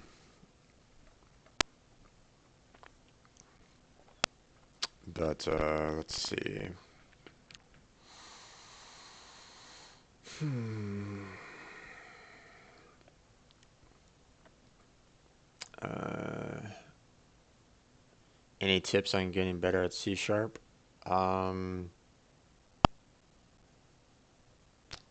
I mean, have you done much on the tutorials? Uh, Obviously, you want to make sure that you learn the basics, um, learn how to take care of, your the standard um, coding tools that you have, if statements, else statements, for loops, while loops, do while loops, arrays, and the like. But that's pretty much standard for any uh, any kind of code that you go into. Um, the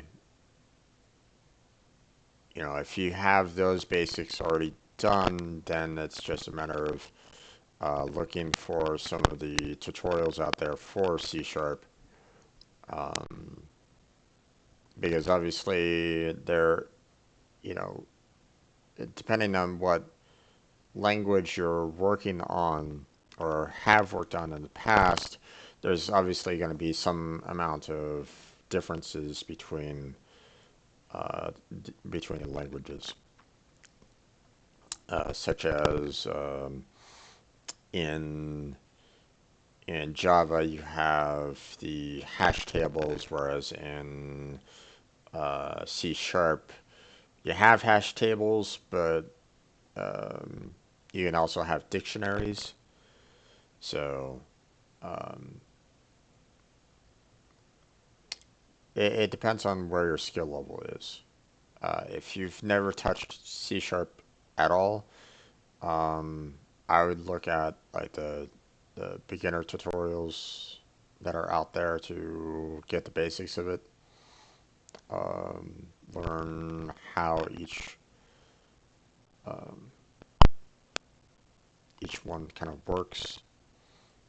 If you've already kind of worked on C Sharp and you're just kind of trying to figure out how to just be better at it overall, then it's just a matter of um,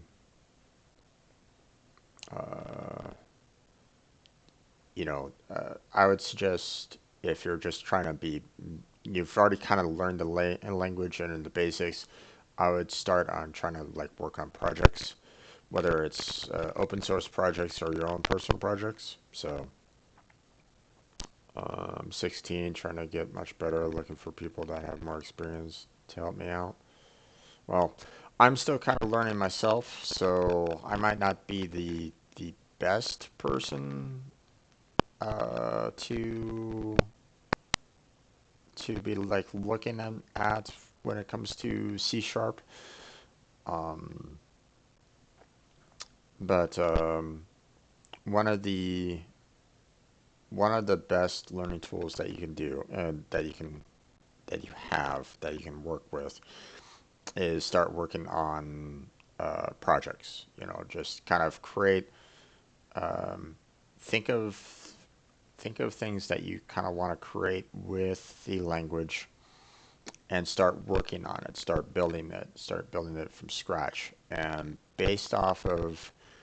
um, based off of that, you start learning, a little bit more tricks of the trade. You start looking at the language a little bit more, seeing what um, tools are available for you to get through certain tasks. Like, say, for example, say you want to create a calculator, right? Um, you can work on just the standard, addition, subtraction, multiplication, and division. But then you start getting into, well, what happens when you do square root? What happens when you do fraction? What happens when you do percentages? You start working um, on those functions of the calculator. Then say you want to maybe do some user interface for it. Now you're looking at the graphical utilities of C sharp. So now you're looking at how can you bring in the drawing tools in order to draw out a calculator so you can show the text of it and the like. Um, so uh, you know, I would suggest if you're already kind of programming a little bit and you're trying to figure out like the next step where you want to go from, hey, I know how to do hello world and create for loops and the like. You need to get from the um, hey, I can make like or one-time use class, and now you want to get to making um, small tools. Okay, you don't have to.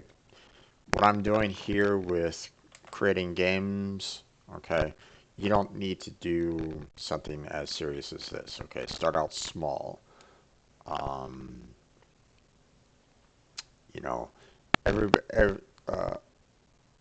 what what tends to cause um, problems for newer programmers is that they think that they want to, you know, build a game, build a, uh, build the next best engine, blah, blah, blah. Well, have you done, like, Solitaire? Have you done Minesweeper? Have you done a calculator? Have you done a address book? Have you done, um, something small? Okay. If you haven't done anything small, then how are you expected to make an engine that works seamlessly if you haven't really learned the basics? So, um, one of the tips that I would give is, find a project that you kind of um, find something that you kind of want to work on for as like an initial concept, and then figure out what you want to, how you're going to actually go about building it. You really like programming, but is programming good as a future job? Programming is really good for a future job. Okay. Don't think um, that there's not a whole lot of jobs out there for programming. There is, and there is a lot of um, there. It depends on what you kind of want to do with your programming. Now, some some areas, okay, some jobs out there are very competitive when it comes to programming. Okay, take for example, game developer. A lot of people going into college or programming, they think I'm gonna go into the game development workforce. It is a it is such a wide market right at this point in time, but it can also be fairly cutthroat. Okay, um, because um, the um, because if you go into say a gaming studio and they're currently working on a contract for a new game, they're building a new game. You come in, you're able to provide some amount of code, but once their project is done, once their contract is done, they may lay off some additional people if they don't have like the next contract in line. Okay, um, they might not be as large as say like EA, for example. Okay, they might not have the next game already, on a railroad track, being developed into the next blockbuster or whatever. Okay.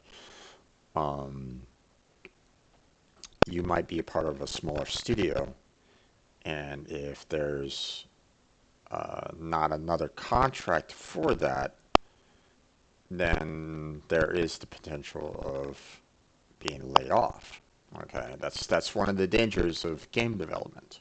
Okay, but okay, that doesn't necessarily mean that that's just one job out of hundreds that are out there. Thousands. Um, you can get into web development. Okay, you can get into the development of making websites, building websites. Okay, there's lots of room for doing that. You can get into database construction, being a database programmer, database administrator. Um, all corporation jobs need database administrators. Okay, so if you're interested in databases, you know, there's every single major corporation out there that stores any kind of data to it needs a database. You're going to need a database programmer for that. There's plenty of jobs out there for that. Um, maybe you want to be a digital art programmer. Okay, maybe you want to program out the next 3D assets or something like that. Maybe you want to develop the next 3D engine. Um, you can work on learning how to develop your programming skills for that. Um, oh, thank you for the follow. I appreciate that. Um, so there's hundreds of different jobs out there for you, okay? And a whole lot of different languages that you can learn that a lot of companies are looking for, okay? C++, C, C Sharp, Java, Ruby on Rails, Python, um, what are some of the others? Just just a ton of them. Okay, SQL, MySQL, you know, uh, hell, I can go with some of the older languages too. Pascal, Fortran. Hell, you can go even with assembly language. So um, now, if you're not familiar with assembly language, that is also a language that you can use, and it can also be fairly difficult, or you might understand it fairly well too. So, um,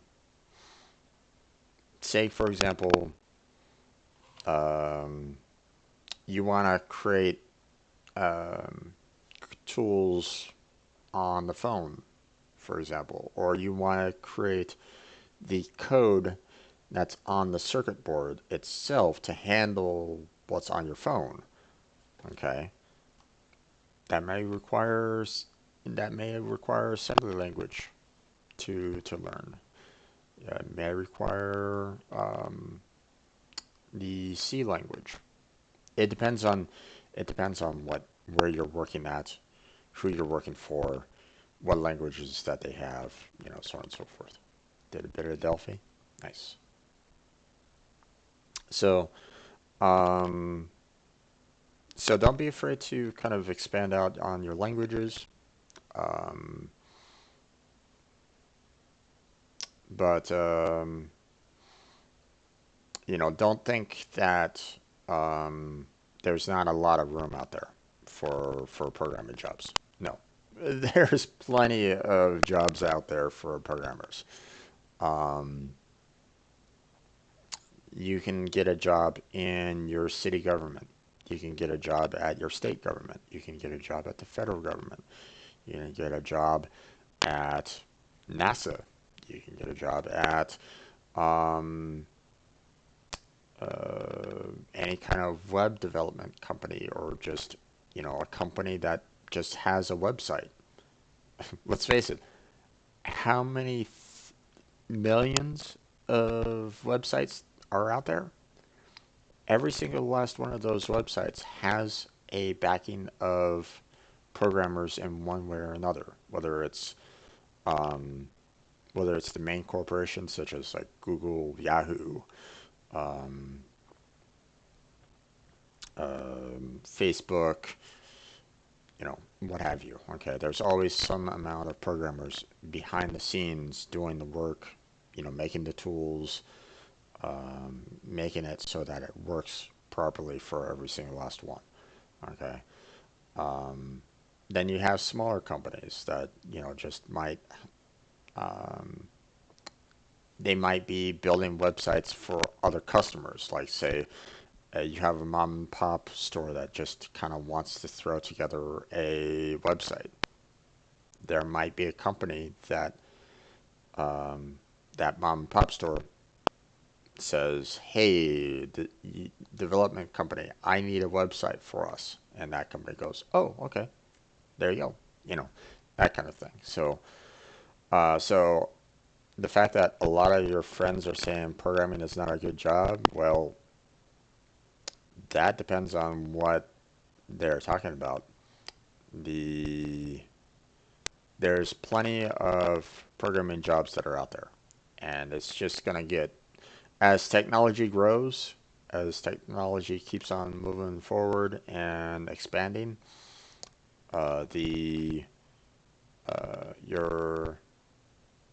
You're gonna have more need for programmers out there to handle the demand. Okay, if say for example, if all the programmers just you know mysteriously disappeared from the world, then then everything would pretty much stop in terms of some amount of technology. Okay, you wouldn't be able to do any kind of computers anymore. You wouldn't be able to have any kind of games anymore, any kind of websites anymore. You might be able to get away with um, trying to uh, keep the keep what you have,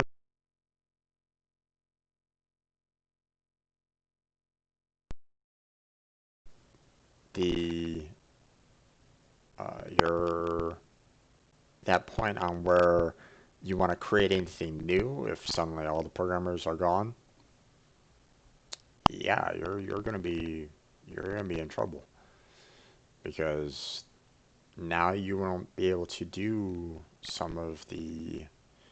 um, some of the technology that's out there nowadays. You basically come to a halt. Hell, um, even even automobiles are getting to the point where they need programmers in cars to handle certain tasks. Uh, the um, the rear view camera. The camera that whenever you put the car into reverse, the camera that shows what's behind you. That needs some amount of programmers to allow for it to connect to the your dashboard. Okay, so that you can actually see that. So don't think that there's no jobs out there for programmers. Okay. Um, Now, when it does come to programming, though, okay, it can, depending on what field you get into, it can be fairly stressful. Okay, especially if you don't have um, especially if you don't have like great bosses or a great company to work for. Okay, you might have a company or a boss that may say, "I need this program done by tomorrow," and if they basically say your job is on the line,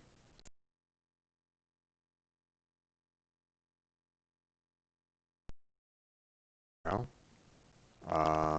maybe depends on um, depends on what uh,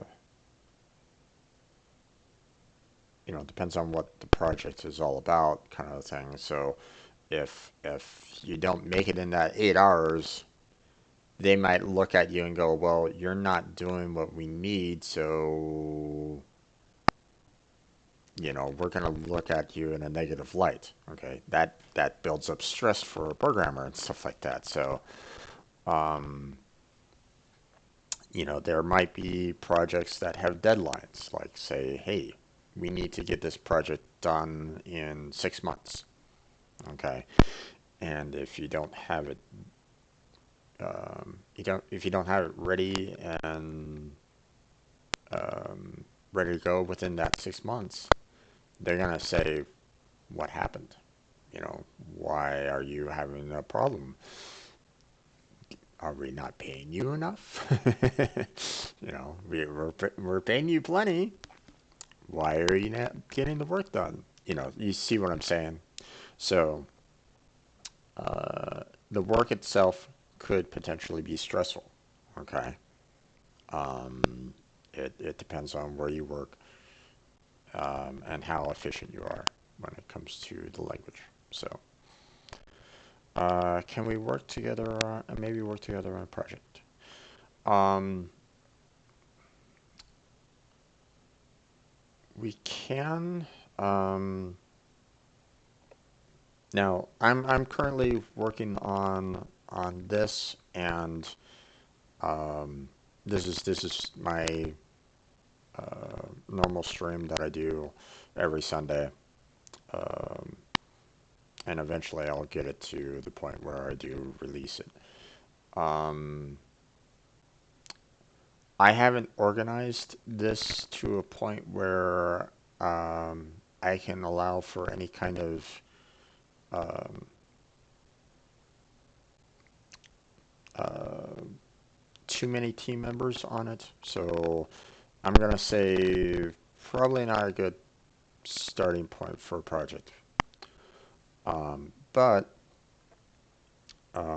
if you want to maybe try to work on something, um, I might be able to work with you a little bit more on it. We can try to maybe figure out something. Um, like maybe go to my Discord and we can probably talk a little bit more there about it.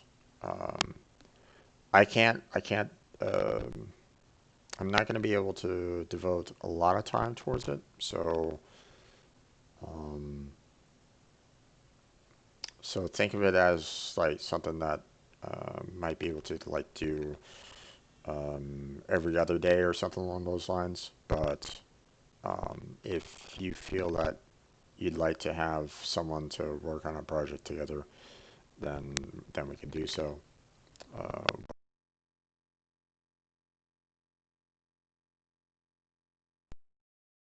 Source project and work on it there, or we create something small and simple so you can kind of learn the ropes of it. So, okay.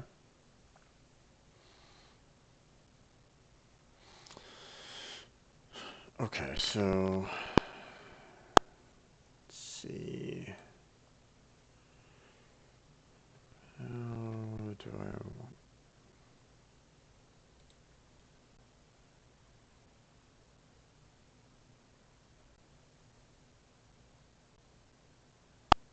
There you go.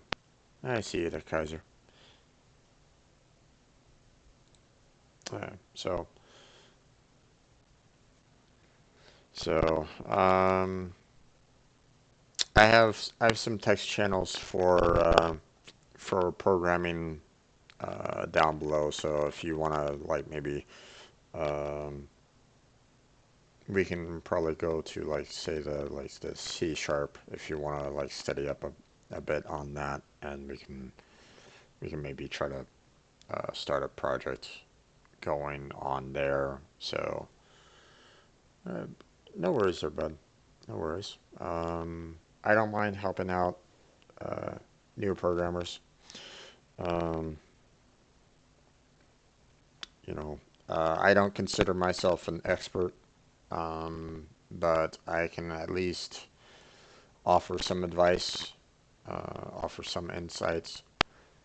Um, there's going to be like better there's going to be better programmers. There's going to be um, people that understand the language more than I can offer, but I can at least maybe try to point you in the right direction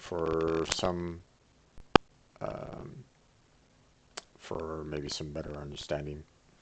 So, and if you want to work on a project together, we can definitely try to work on something. But right now, my project of GGG is going to be something that I'm probably going to be sticking with a single programmer base. It's going to take me a while to finish it off, um, but I don't have the um, um, one thing that you'll probably want to do if you want to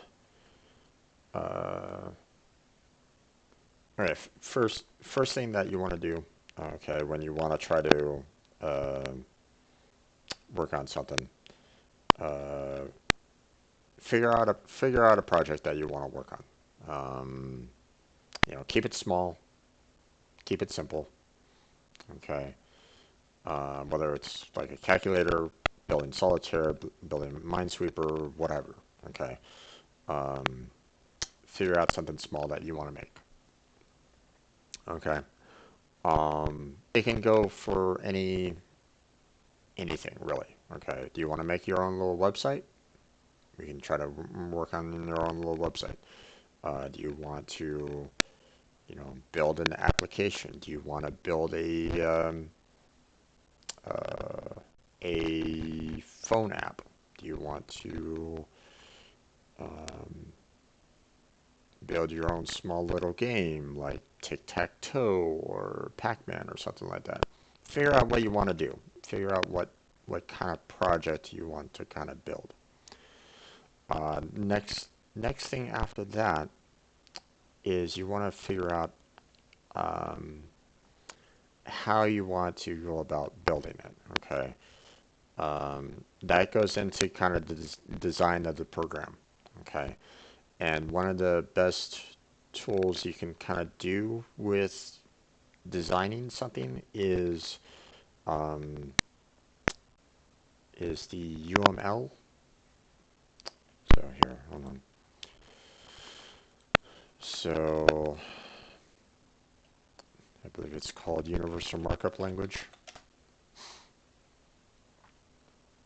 Oh no, Unified Modeling Language, right? So uh, the what you want to do is you want to look into UMLs, okay? Because this allows for you um, to kind of design your what you want to what you want to kind of do for your project, okay?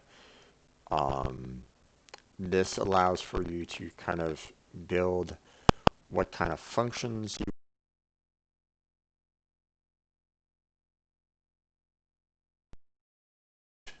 um, you know, primitive um, primitive types you want to include on the um, for each class. Allowing for whether or not a class is um, an abstract class, whether it's or details along those lines. You can use the UML language, the UML diagrams to kind of construct what you want to do for that project. I say that because with the UML, you can actually then say, okay, um, you know, like if I created the UML, I would basically say, okay, Kaiser, I want you to work on room while I work on window, for example. Okay.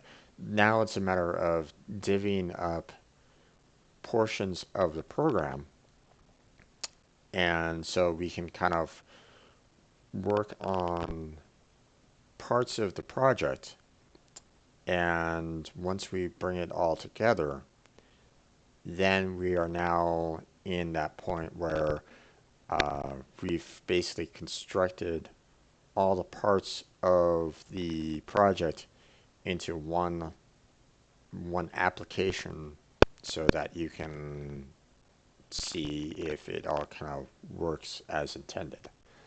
Okay, does your calculator work? You know, when you hit the plus sign. You know, so um, and and believe me, just doing the UML itself, okay, doing this kind of and doing this kind of design, there's actually jobs for just this itself. So that's the reason why, these can be a little bit um, rare. You don't see this kind of UML design that much, or at least I haven't really looked into it because I'm not a professional UML designer. Okay, but I have heard that there are jobs out there for just kind of creating this kind of design, but you have to know how to actually build these. You kind of need to know what is necessary for the project, what the client wants out of said project, and what you kind of need to build within these. Now this changes in the lifetime of a project. Okay, this is the initial design um, of a project. You use this to kind of initially design what you want to kind of see with it. But then when you actually start on the project, um, there's different methods of how you want to go about building this. Okay, you could use the waterfall method. Okay, uh, you know, feel free to take notes on this if you want to, but um, because I may be giving you information that you may never have heard before, probably. If you haven't, then feel free to like write it all down because um, you're probably going to be experiencing it later on. Now, the waterfall development cycle is an older development cycle that is basically being phased out. Okay, um, because there's a lot of problems with the waterfall cycle. Okay, waterfall development cycle. Okay, um, you don't really see any companies really using it anymore, or if they are, they're causing themselves more problems than anything else. Okay, waterfall. Here, let me bring it up so I'm not like missing any particular steps um, in the model here. So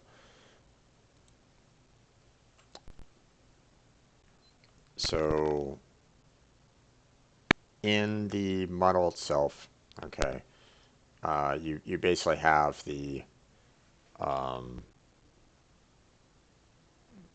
you basically have you know you're looking at the requirements, okay, which is um, what is the client looking for? Okay, are they looking for a new website? what kind of server do they have? What kind of um, hardware do they have? What are their limits? What are they looking for? What's the minimum? What's the maximum? So on and so forth. Okay.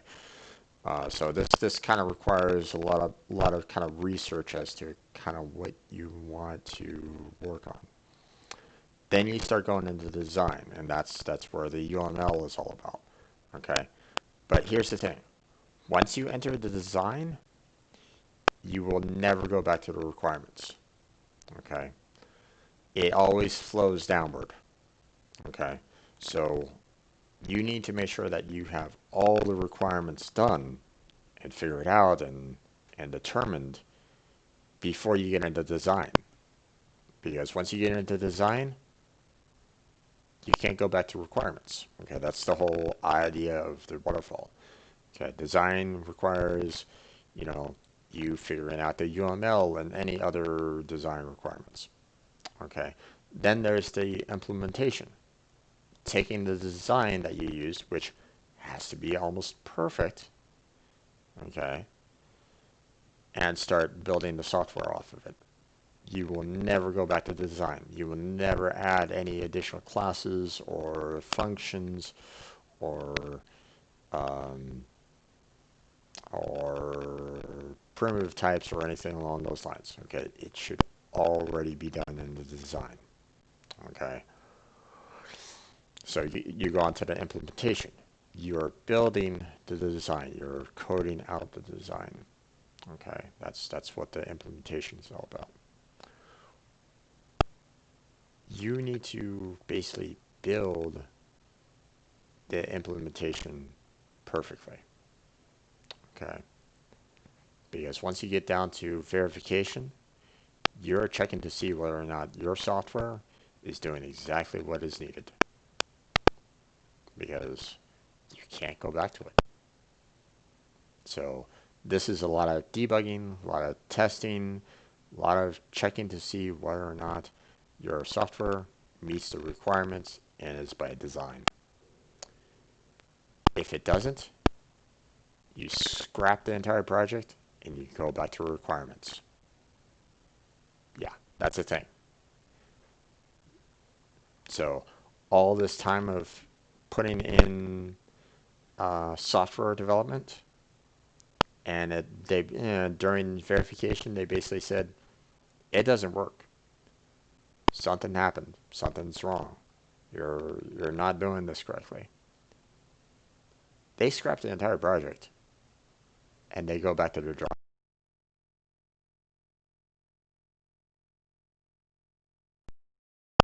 Isn't as good as it can be. Okay, so that's why sometimes UML can be very handy. If you don't have a UML, then you're basically skipping from requirements directly into software development. A little bit of a problem there. You know, you might start causing some additional problems. You don't you're kind of relying on your programmers to kind of mesh with each other to get a project done. Might not always work out. Okay, so that's the reason why waterfall isn't that great anymore. Okay, or it was never really that great to begin with, but now a lot of people are switching over to the agile. Now, agile, you're looking at the same kind of mindset. You're looking at the waterfall method, but now the with the agile, you're now kind of changing up um, the process of it. Okay, with agile, for example, you are allowing for, hey, I have something that's wrong in my code. I'm going to go back to the requirements and figure out Was there something I'm missing from the requirements? Oh, there was? Okay, we need to add that into the requirements, change the design based off of that new requirements, and now we can modify our code to match.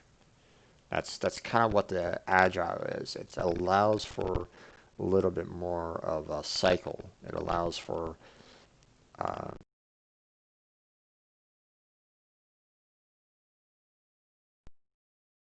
did the code cause a and did was the debug not working out perfectly? Okay, we'll go back to the code and fix it. So there's various um, models out there for development. I'm just kind of showing you two that are um, two models that are out there, for example. So, okay. Sorry about that. But whereabouts are you from? I'm on the west coast of United States, so technically Nevada. So,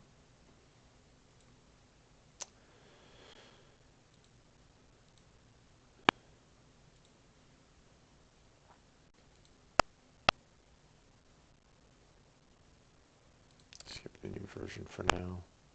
We'll deal with that a little bit later.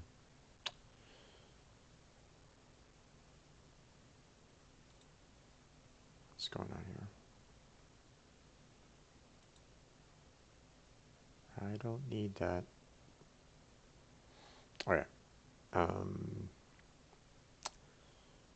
so yeah, so the game that I'm currently working on right now, um, there's still there's still much to be done here. So, oh, you're from London? Nice, nice. So, whoa, it's fairly late for you then.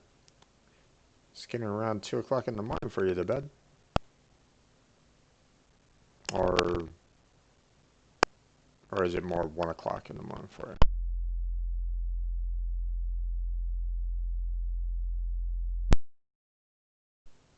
Think think London is about 8 hours ahead. I think, or like 1 hour before Germany. So so I would imagine that it's about what 12:45 there right at the moment.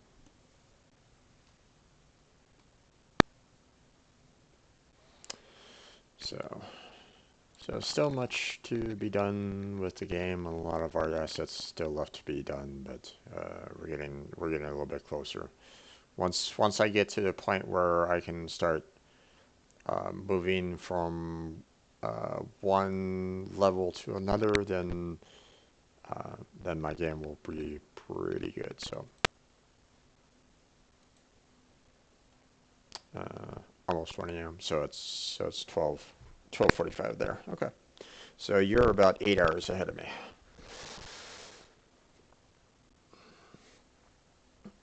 Okay.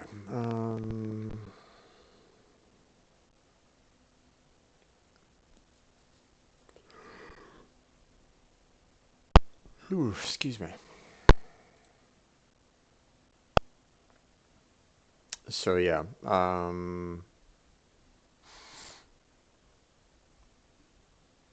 So yeah, if I were you, I'd um, look, you know, figure out what kind of project you want to do, um, and try to keep it simple for your like first. Well, I don't know how many projects you've done so far, um, but try to keep the project fairly simple. Or if you already done like a project or something like that, some kind of tool from with your use of uh, the Delphi language, maybe you want to recreate it using the C sharp. I mean, that's also a possibility. You might want to like, hey, you want to create a calculator with Java? Well, maybe you want to, after you've finished off the calculator with Java, maybe you want to create the calculator using the same kind of design with C sharp. It's also a possibility. the design, the UML might change, but um, or it might change a little bit, but um, you can kind of work with that a little bit more. So okay.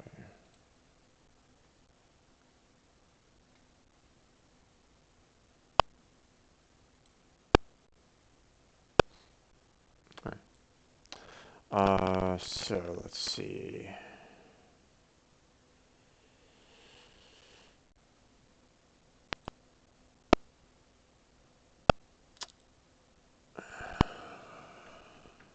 Hmm.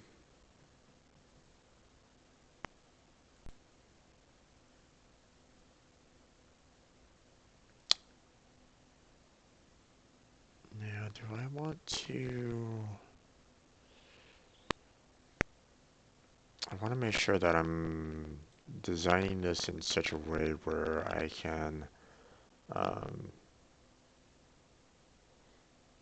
it still kind of gives off the look of a proton pack, but still uh, be something unique. I don't necessarily want to um, make it make a complete rip off of this. So how am I going to go about doing that? And feel free to, if you have any other kind of questions, Kaiser, feel free to ask them. I don't mind answering. C sharp, your main language? No, it's I actually learned how to use C and Java as my main languages. So I'm learning C sharp um, as I continue along with this project. So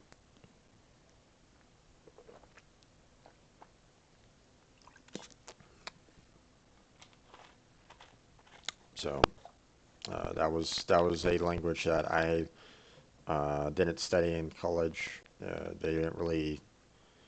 Um, they didn't really focus on that language at all during it. Not to say that I couldn't try to pick it up and learn it, but when you're in college and uh, you're already learning various techniques and information, uh, sometimes trying to pick up another language can be a little difficult. So, um, but I'm at that point where um, I want to learn. I want to keep myself as up to date as I possibly can. So I'm learning C sharp. So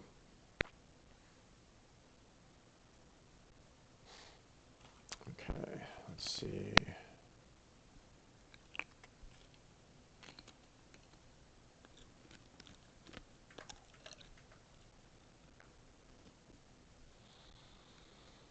Hmm.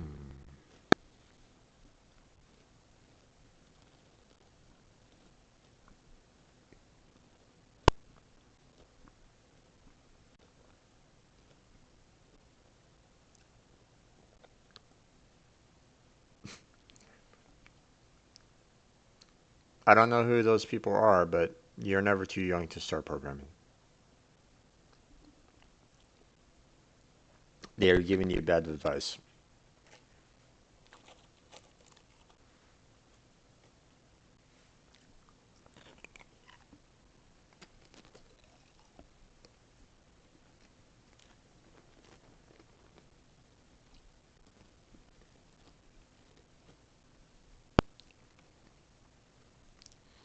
You see, a you can learn,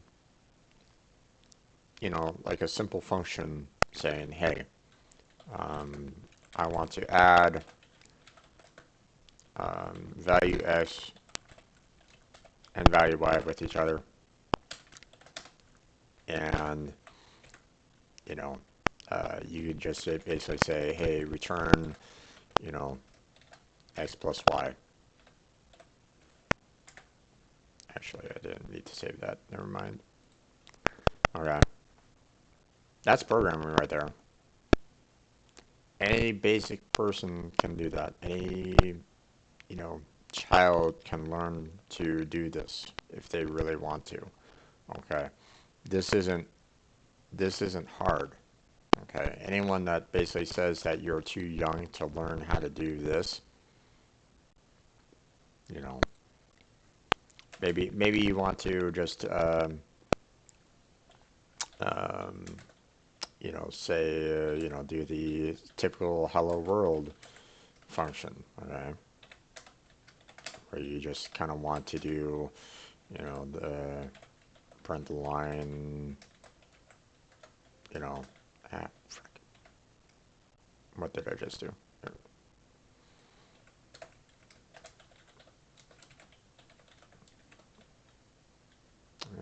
There you go. I keep on wanting to autosave. I mean, um, obviously you want to kind of be a little careful when you do uh, when you do program because you don't necessarily want to um, you know uh, you don't want to create like some kind of code that might break your well not break your computer but um,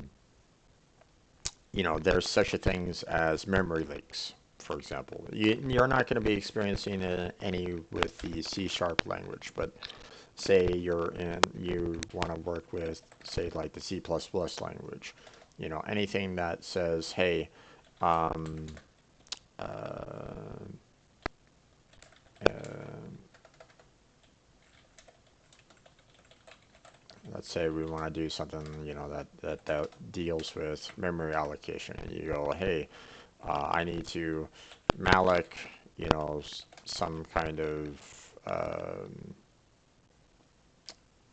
you know, simple array or something like that.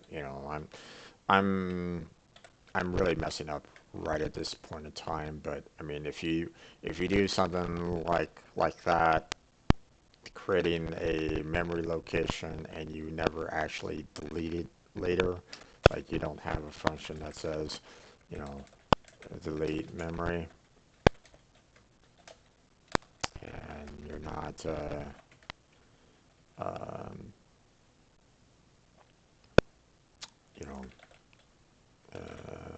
delete the simple array or something along those lines, then you're, um, you're potentially causing a memory leak, which um, causes the RAM memory to fill up every when you're doing that particular test. Okay. Um, Now the engine, uh, the coding engines that you use will be able to kind of handle anything afterwards, okay? So it's not like it's like permanently setting that little RAM piece of memory, and you'll never be able to use it again. No, there's safeguards for that, so you don't necessarily need to worry about those kind of things. That's the reason why you have the engines and you have the operating system handling memory and the like. Okay, so you shouldn't have to worry about that. Okay, but it's still, um, when you work with languages that deal with memory management, such as C and C++, you have to be aware of making sure that you don't have anything, the memory leaks. Okay, memory leaks can basically kill a program if you're not doing it correctly. So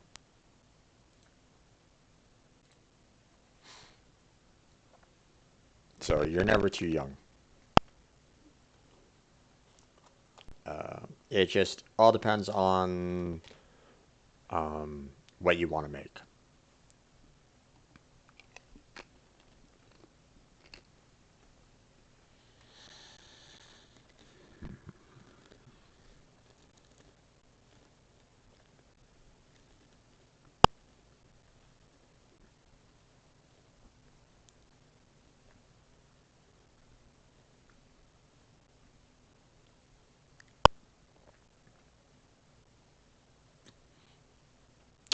maybe I want to do something that is a little bit more of like a triangle.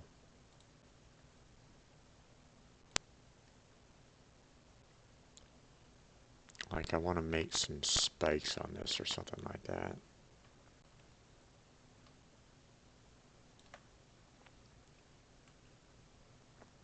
So let's see, maybe I have to do something like that. You know, change the color maybe a little bit.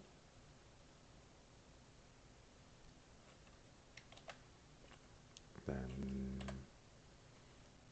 let's see, I'm gonna mirror it.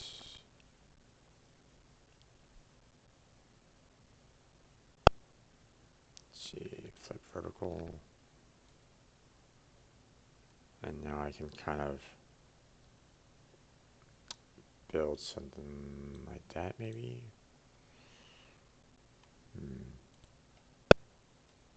Let's see, let's kind of make the points kind of behind.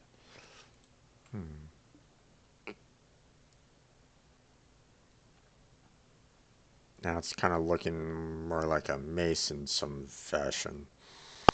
Will that work? Will that be silly enough? I've made a calculator using C Sharp, but that's all I've done. Okay. Um, if you've built that as a calculator using C Sharp, um, I mean, what have you done with it? Have you just built it using the code? Like you enter in a value um, into the have you is it at a point where you're just putting in two numbers and it or you're putting in like an equation like, hey, I need 5 plus 6, and it does it for you text wise, like it'll come back out and say, hey, you got 11. Or have you built, you know, like a graphical kind of calculator?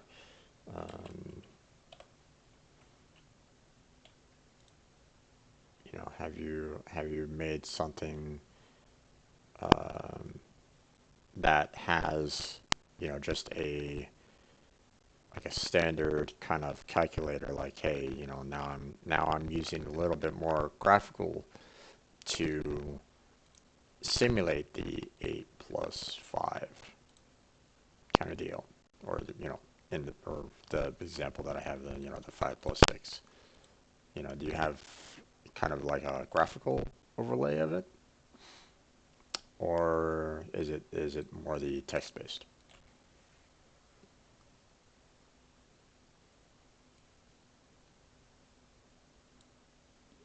See, one of the ways that you can kind of work on projects is you can take your first project, you know, say, you know, you wanted to create a calculator, right? Well, your first task on that is trying to create a text-based calculator. Okay. Then maybe you want to actually start working on a maybe you want to start working on the difference between standard versus the scientific.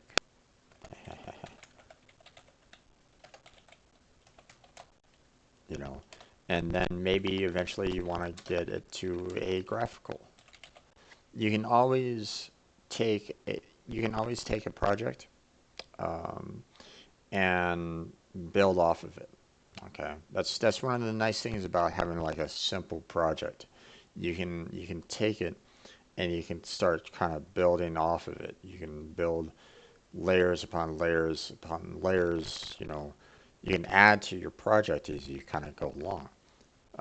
Now, let's say you want to use that calculator in some other method, like say Um, Say you want to create something that will balance your books.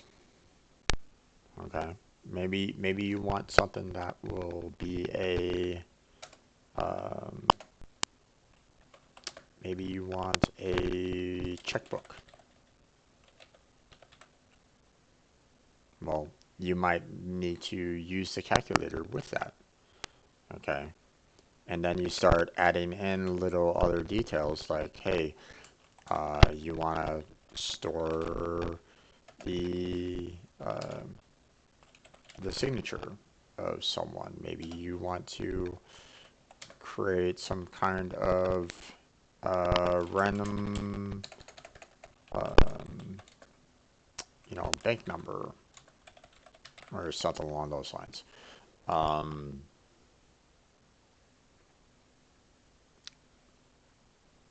you can look into writing out different, whether or not you want to have like a deposit slip and the check itself. Maybe you want to have the um, the balance book. So, um,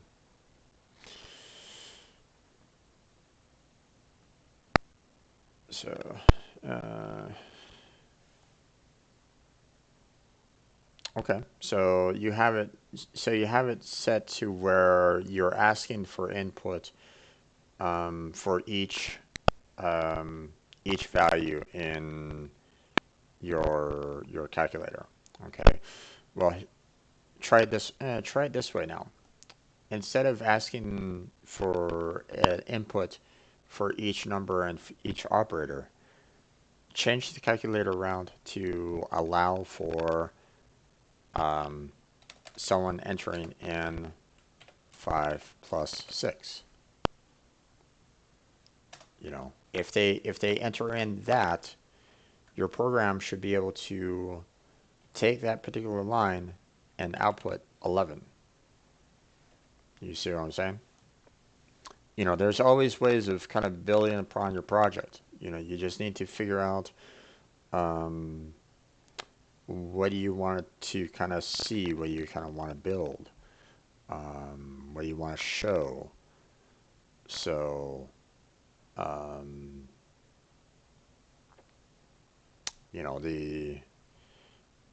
the calculator one digit at a time works um, for input, but sometimes you may want to have something that says, hey, I want to have a formula that says 5 times 7 plus 6, for example. Okay. You enter that into your input, and now suddenly you have the output saying, okay, well, that's 5 times 13, or in this case, it would be 65. So, um, so it's all a matter of trying to. Um, it all depends on what you kind of want to try to do and build and stuff like that. So, can I also design a calculator in Unity? Sure, why not? Nothing wrong with that. You can pretty much do. I mean, Unity is an engine much like anything else. Um, so you can make a calculator in Unity, and you can use the art assets from it and build yourself a calculator if you want. So there's nothing wrong with it. Um, but at the same time, you might be limiting yourself a little bit here. Okay. Um, Seeing that you're, fairly new to programming a bit, um, you're not going to be seeing the what's kind of going in the background with some engines, like Unity, um, uh, or some of the other graphical engines that are out there. Um,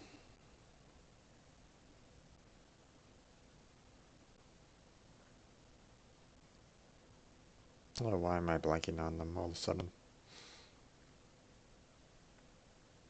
Source. There's various other engines that you can do like kind of programming and you can kind of move art assets around, but and there's nothing wrong with that. Just putting that out there. There's nothing wrong with that because there are some companies out there that may say, "Do you have Unity experience?" Okay, or do you have the you know Source Engine experience, or do you have Visual Studio experience? Okay, there's going to be companies out there that are going to be asking you, "Hey, do you have experience using these particular tools?" Okay, and it's good to know them. Okay, um, but you may get to a company that says, like you may apply to Unity itself or the company that designs Unity, for example. Okay, and they may say, we need people that understand the programming, the mathematics, and the graphical utilities to build or to add on to the engine. Okay, and then all your knowledge of Unity might not work for you all that much. So just bear that in mind. So um, it depends. Another thing that I want to point out. Okay, if you want to design something, say like on the phone, like a application, a web app, Unity might not be the best for that. Maybe. Um,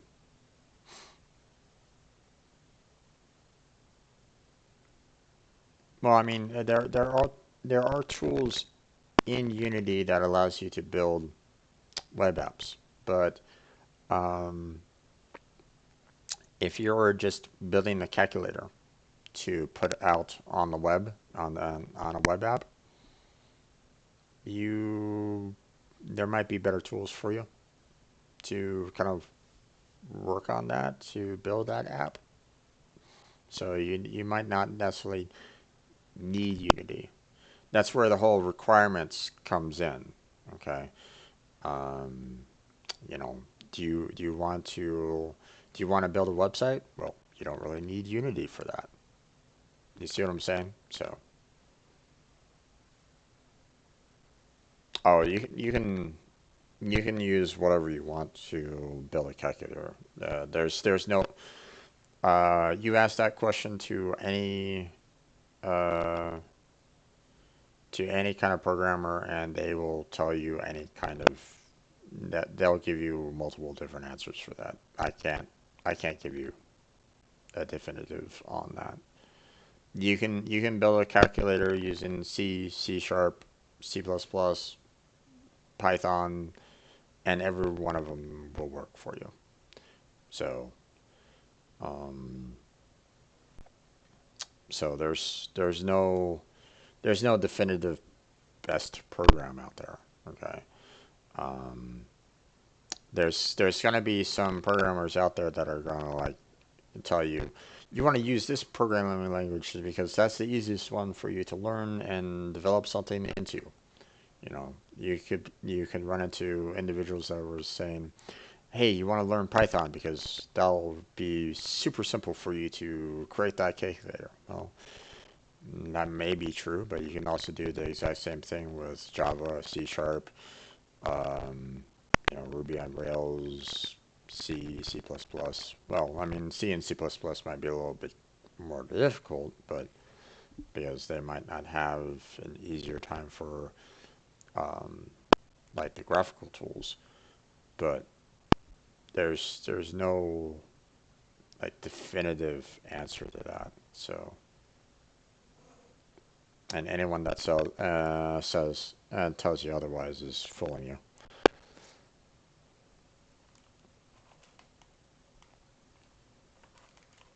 So,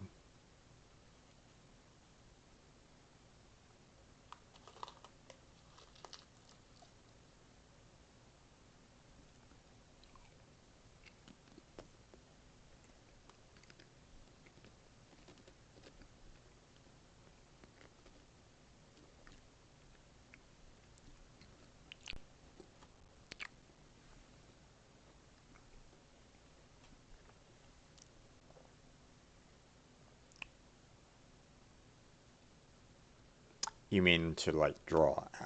Okay.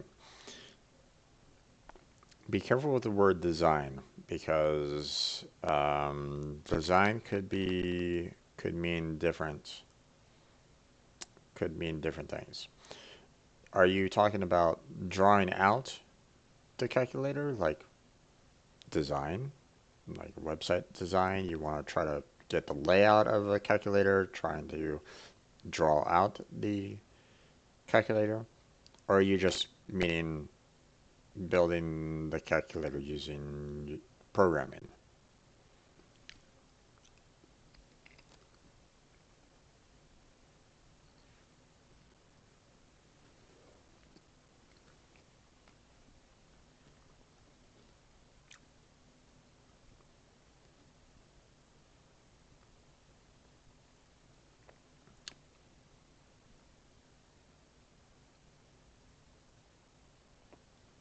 Because, for example,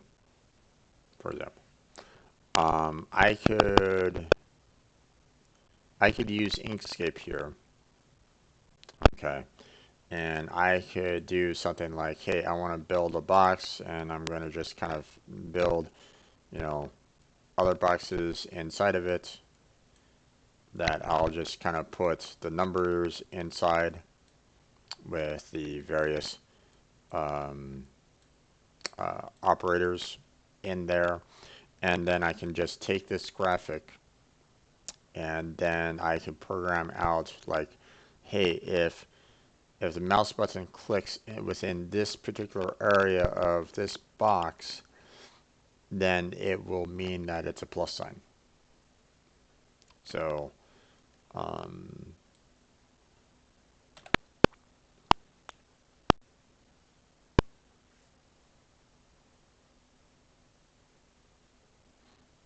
so it depends on what you mean. So, um,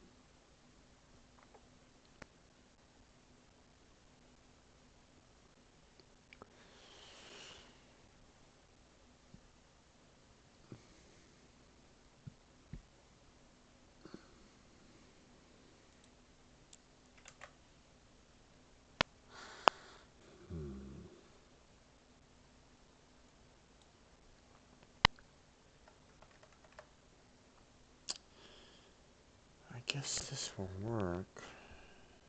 Do you want to try to make this a little bit more?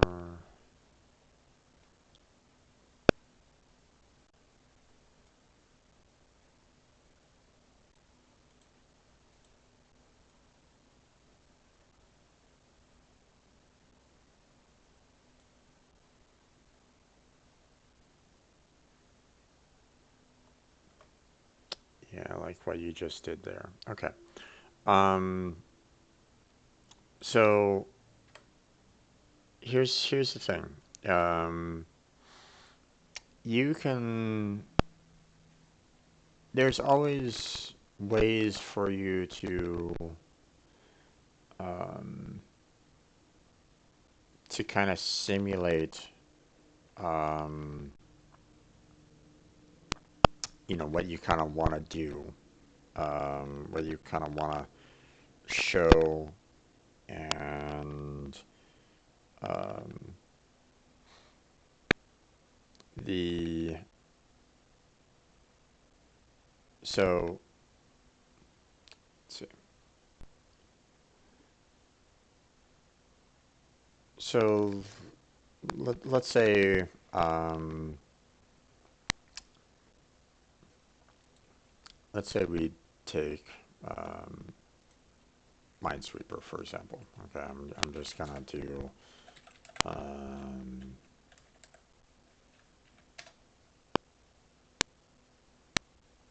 uh,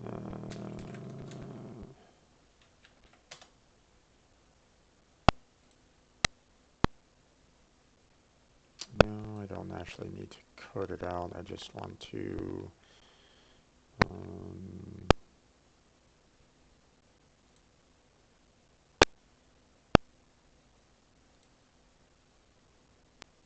all right.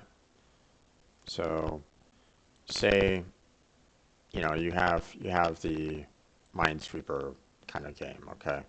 Now, um, what you can do is you can create um, with depending on which language you use. Okay, there are some languages that allow for you to create little text boxes that show you numerics, such as this, such as the 10 version and like. And then there are some that require you to have um, you can take the art asset of a single individual box, okay, and you can then kind of um, copy, and when you're building um,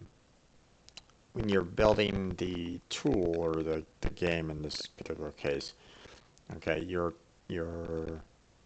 graphically trying to show that there are, you know, an 8 by 8 grid of these little squares, okay, and you can basically tell it, okay, I want you to put each of these squares right next to each other based off of their distance and whatnot, okay, and you can code out how you kind of want to show that. Same thing with the calculator, okay, um, you can have art assets here. You can basically have little art assets that you want to kind of use, okay, that you can kind of um, duplicate so that you can um, make sure that it is kind of working as what you kind of intended it for, um, and you can um,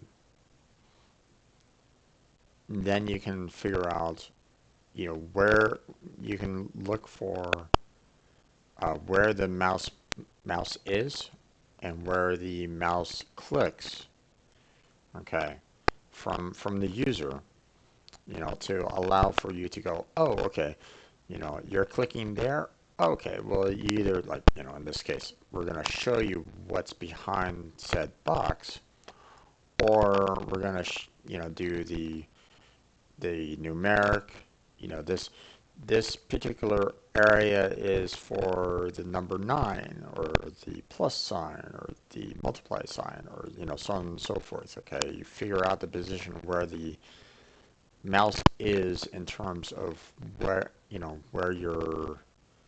um, where your art um, is located at, and based off of where the click is positioned, you determine, did that actually touch one of the boxes here, or did it touch number, a symbol, a um, the uh, you know what operator is the individual kind of clicking on. So now you're at that point where you're like, okay, well, um, are you uh, now you figure out, you know, because mouse button um, the mouse button click was on this one particular spot, you're now building your formula based off of that. So um, it's like, did you click the 5? Yes. Okay. Did you click? Are you clicking another number after it? Yes.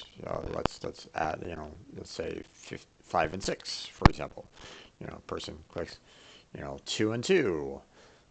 Blah blah blah. Okay.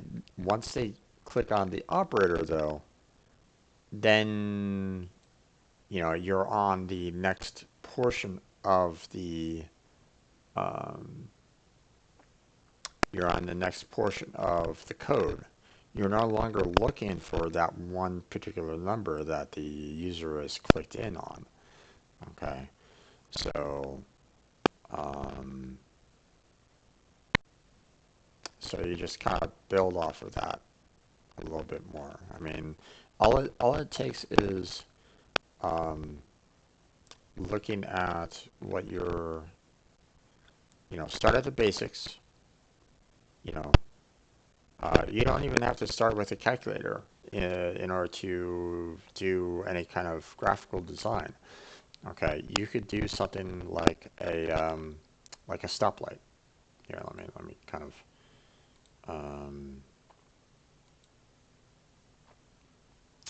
you could do something like stoplight. Um,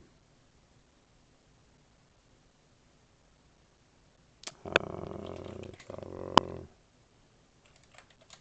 that, um,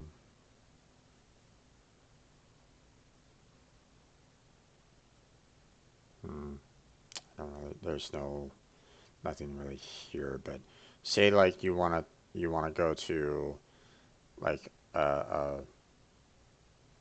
you know you just kind of create a circle. Okay, color it red, and then when you figure out the position of the mouse, you figure out where the position of the click is, and you determine whether or not the click is within the circle. And if you have them click the circle, you change the color from red to green. And then when they click it again, you switch the green back to red, and vice versa. You just keep on, you just allow for that to happen. It's something really simple, but it allows you to kind of get a little bit of more experience as to how to get the position, get the color change, um, and then figure out, you know, when you click on one versus the other, you know, like if you click on the red, will it remain red? Well, no, it shouldn't. It should turn into green. So you have to work on making sure that that happens. So all it takes is just a little bit of work to kind of build off of your experience as you kind of go along. So, um, so sometimes it could be really simple like this. Sometimes it might be a little, you build on the complexity. You know, you build your code in such a way where um, you can reuse it again. Okay, that's one of the positives when it comes to coding you can reuse some of the code that you've already built. Okay, you can reuse it elsewhere. Okay, that's what I meant. That's what I meant by the whole. Well, great, you've created a calculator. Well, take what you learned and use it for some other kind of tool, or redo it in such a fashion where it becomes a little bit more useful. Like, say, you have a professor that tells you, okay, I'm going to give you, various numbers and an equation um, that is going to be, um, you know, could be fairly complex, you know, and you have to take this entire line, okay, you're not taking it individually anymore. You're taking this entire line. This was one of the projects that I had to do in college. You had to look at this, parse out the numbers, parse out the equations, find which ones were within the parentheses, do those first. Then it's all about order of operation. Well, you need to make sure that you do the multiplication first. You need to do the division after that. You need to do plus and minus after that. You see what I'm saying? So you look at you take care of the simplest first, and then you start kind of building it up. You know, you look at what you did, and you expand on it, and then you build that in code, and then you expand on that again, and you build on that, and you build on that, and you build on that. You're reusing your code over and over and over again, but now you're building it into something that's much more complex, much more um, uh, you're building it into something that you can then use like as a class. Okay, and then you can take that class and you can build it into something else.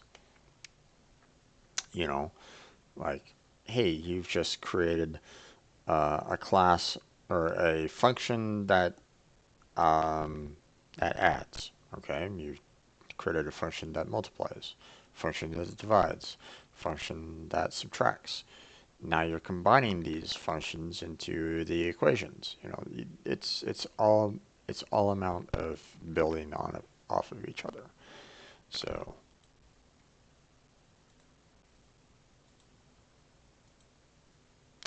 same, just like how the clicking on red to get green, green to get red. This is just kind of a basic graphical um, manipulation that you want to do to get to a spot where you can do um, you know, a Minesweeper game eventually. Okay, because you're now learning how to use, you know, um, position of the mouse, clicking of the mouse um, to get information as to um, where the user is actually clicking, and then figure out what you want to do with that. Okay, what happens if I want to click like 1,000 times? Okay, what are you gonna do? Are you gonna just say I'm gonna just take all those clicks and switch the colors between them?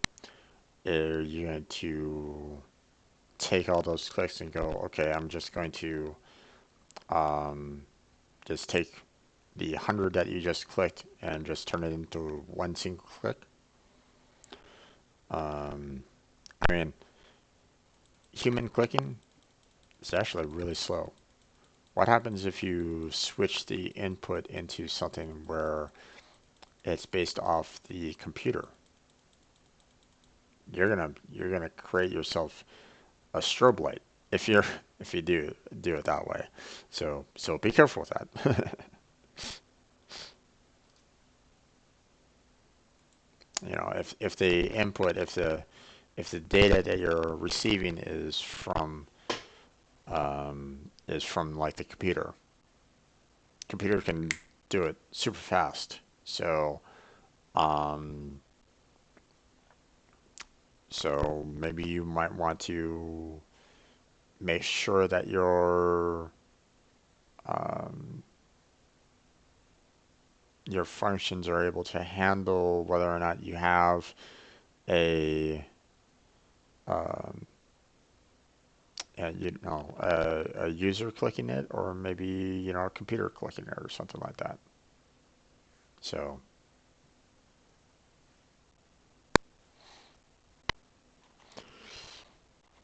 it all depends on what you want to do with it. So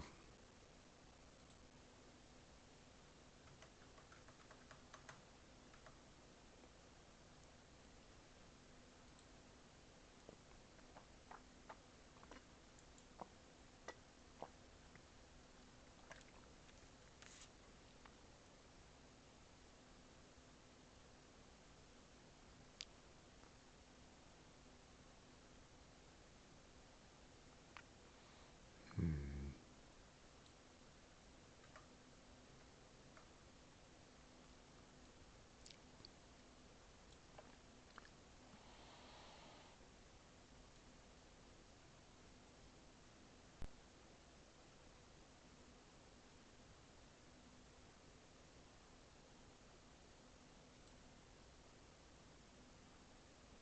Yeah, no worries there, bud. We're all trying to improve. So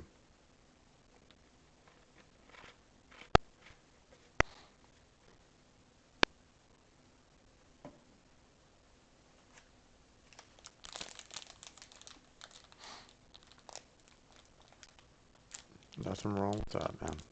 Nothing wrong with that at all.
Hmm.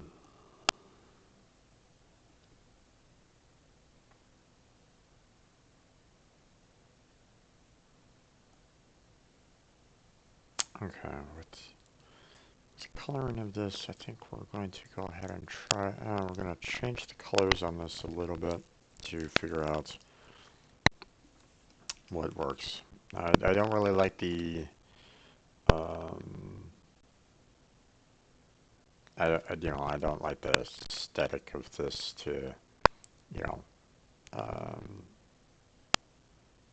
I want to try to work on this a little bit more. So I try to work on, make it look a little bit more natural.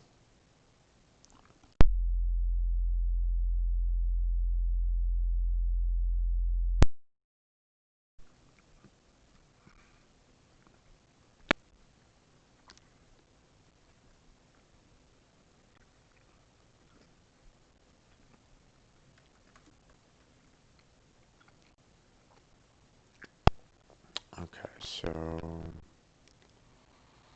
we'll go ahead and keep this white. Do I want the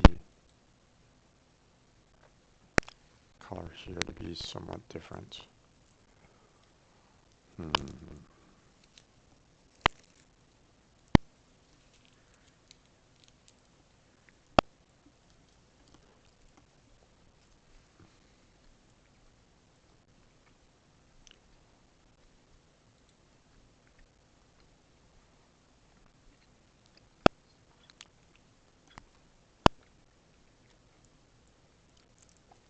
I started back in high school as well. Um, kind of wish that I started younger, actually, because um, when I actually kind of went on to college, I didn't really know that I wanted to do programming. Um, I mean, I found it fascinating, um, and uh, I wanted to try to look into it more. I still had um, the uh, I still had the wrong concepts of um, that I can um that I wanted to do other things, other majors. So I didn't settle on uh, computer science or programming until um, until like a couple of years into college. Um, but once I got there, I wanted to kind of go full steam ahead on it. But by that point, there were already individuals that were already it felt like they were kind of programming circles around me. So so I had to work that much harder in order to try to catch up. And even then, it still feels like I'm still behind.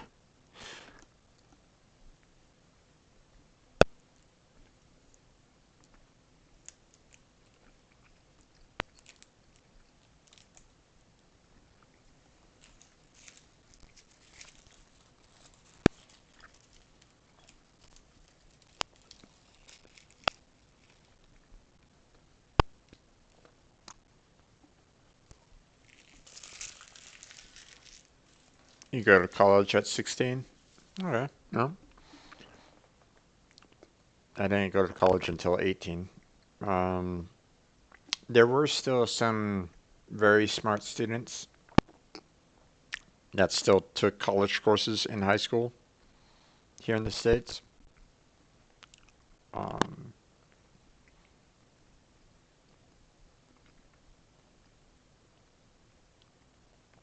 I was not one of them. Um, but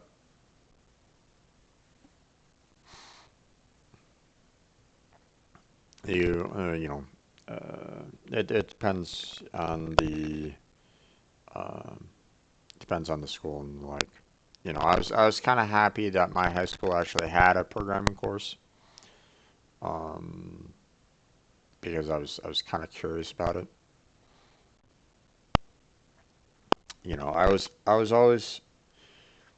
I was leaning more towards the sciences as I got older, than I was going towards like the creative side of things. Hence the reason why my art is so bad. um, you know, uh, but it took a little bit of time to kind of get there. I had some struggles trying to learn the mathematics. Um, had pretty, some decent math teachers, and then there were some pretty crappy math teachers as well. Um, when I went off to community college, it's it you know I don't know if you have that in England or not. Community college is basically college where you can kind of get the general education. Um, take some of the general studies, um, and uh, you can get an associate's degree at community college if they have those kind of degrees available. For various subjects or for like liberal arts or whatnot. Um, but you can then take your education that you got from the community college and transfer it to a 4-year university. Okay, where then you can go the 4, 6 or longer years, depending on what kind of degree you're looking for here in the States. Bachelor's, master's, or PhD. Um, but I did a couple of years at the community college trying to figure out where I wanted to kind of end up at, and that kind of delayed me getting out there faster, and that's what you know kind of shoot myself in the foot a little bit on that. If you love what you do, just kind of go for it. You know, if you want to continue programming, man, if you want to keep on working on programming and expand on it, then do it. Don't let anyone kind of tell you otherwise on it. Okay. Um, there's plenty of jobs out there. Now, okay, I don't know what it's like in England in terms of jobs when it comes to programming. Um, but here's the thing. Um, there are some institutions that still are in England that still may require programmers. Okay. Um, and they might be a part of companies, created here in the States, for example. Okay. Um, or you may be able to get yourself like a green card to work here in the States or to work in another country developing code.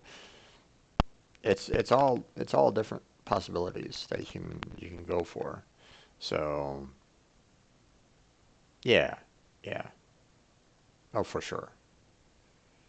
I'm not, the the idea that there isn't any kind of programming companies there in England would be ridiculous in my mind. I wouldn't understand why there wouldn't be. Okay. You'd have to be in a fairly third world country to um, to be in a position where your programming might not be used. Okay. So, um, so if you don't find a job anywhere in England, you know, look elsewhere. You know, um, I did an internship in Germany for artificial intelligence. You know, uh, So you could do that if you wanted to, you know, um, work uh, for those kind of companies, or I mean, there's nothing wrong with you studying up your PhDs and then teaching the next set of students, you know, um, to be programmers. There's that as well. You can be a teacher if you wanted to. So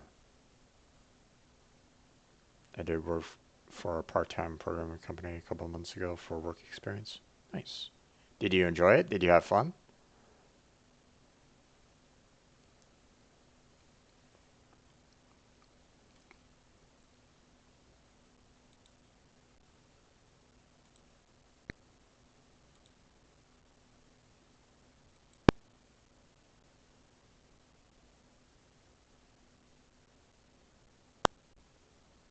Oh yeah. You the good companies do that.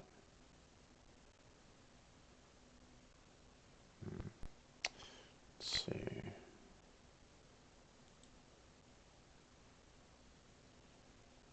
I want this to be more of a silverish color.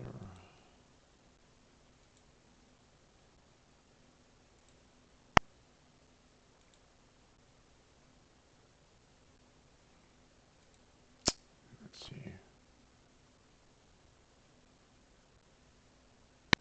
They didn't have to, but they did anyway. Well, I mean, some of the better companies, pay for their internships. So, um, you know, because um, now, okay, there's two kind of viewpoints on this.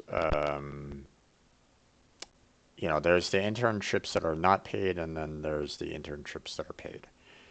Um, the non-paid internships, they're they're expecting you to learn everything there is to learn on it, and they feel that that's like a public education kind of idea. Like, hey, we're giving you information, we're teaching you how to actually go about doing these things. So that itself is its own payment.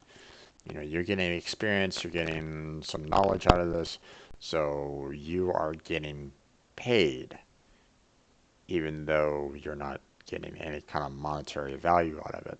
So getting to the job, getting food, gas, transportation, what have you, to even get to that isn't paid by the company itself. Okay, they're basically saying all the all the knowledge, all the information that you're learning here, you know, this is all your payment. Personally, I don't really like that because um, the sure you might not it might not like be school per se for like a job. They're not like sitting you down and on a desk and having you learn all there is to learn about a particular language or something like that. That doesn't really happen, obviously. Um, but the ones that actually kind of pay you so that you can, pay for your own lunch, transportation, and so on and so forth, you know, that to me is a little bit better. Okay, you're not in some kind of classroom learning all the time. You're not in school anymore. You're sitting down and you're doing some kind of work that they want you to do. So,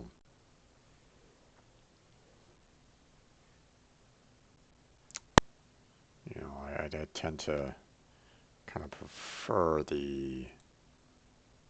um,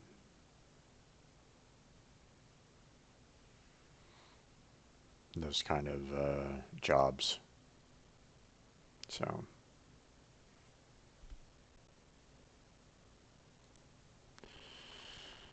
let's see.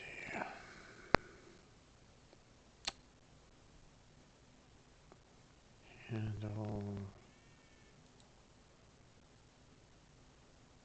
Hmm. What do I want to do for the handle here?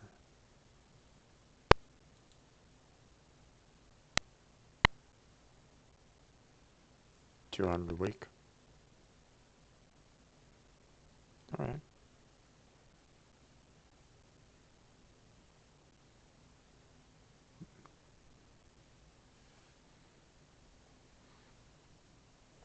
Hmm.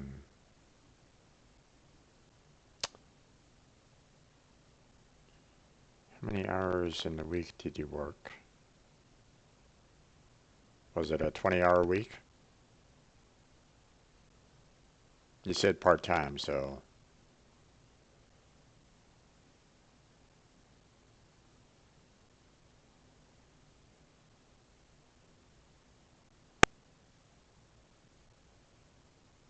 Or did you work 8 hours per day, so 24 hours?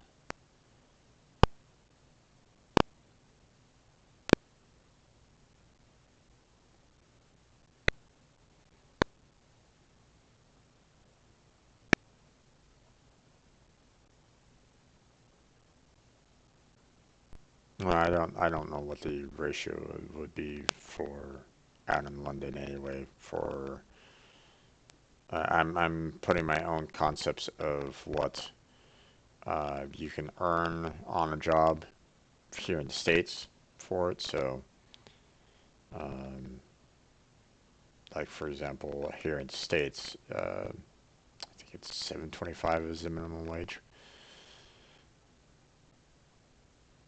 So you work 20 hours at $7 an hour, and you're making um,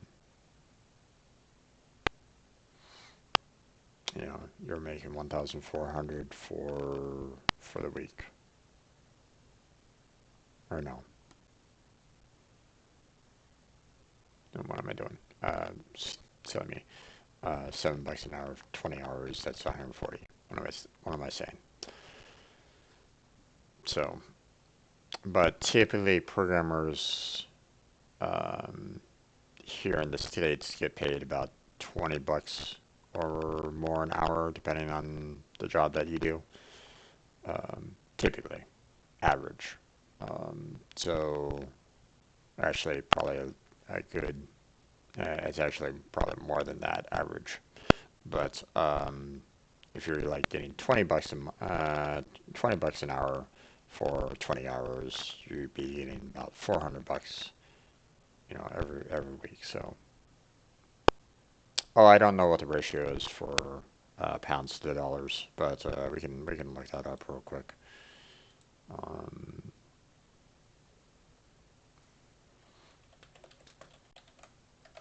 pounds to dollars. So that's $246 at the current rate.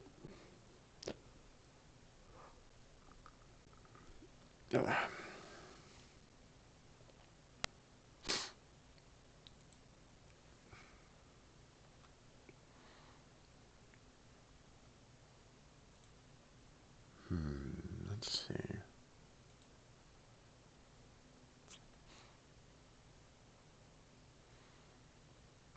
I gotta be careful with green because if I have a green background, it might make the chord here a little, it might cause the chord to be a little bit off. So maybe I want to change it into like maybe a blue. Hmm.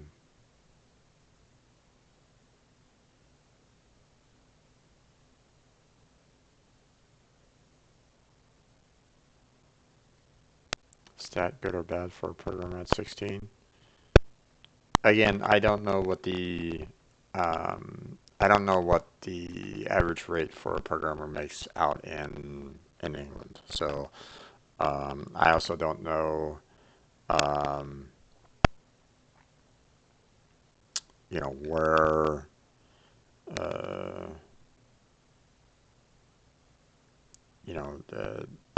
what your average pay for a programmer is. They're in the UK, but average salary for programmers in US, and you're looking at you know uh, some people making 61K to 110K here in the States. You know, for some programming jobs. Some as less than 31K. Um, it depends on the job, depends on where you're located at. The amount of money that you get could also reflect on the amount of um, knowledge you have and the difficulty you might be experiencing, the amount of stress level, so on and so forth. So, like for example, the 110K programming jobs might be those individuals that are like under the deadline like constantly. You see what I'm saying? So, uh, average salary for programmers in the UK, you're looking at 20K to 51K, or as much as 42K to 58K per year. So the fact that you got about 200 for 1 week, so multiply that by 52 weeks. So 200 times 52. So you're looking at 10K. So they were basically paying you about half of a standard programmer wage at that internship, sounds like. So,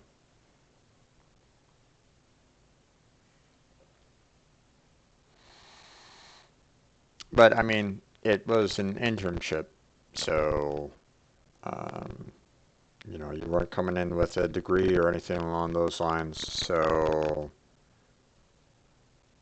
they probably did undersell you a little bit.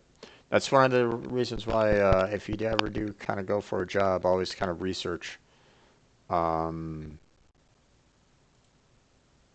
uh, research what your average salary is, and you also want to kind of make sure that um,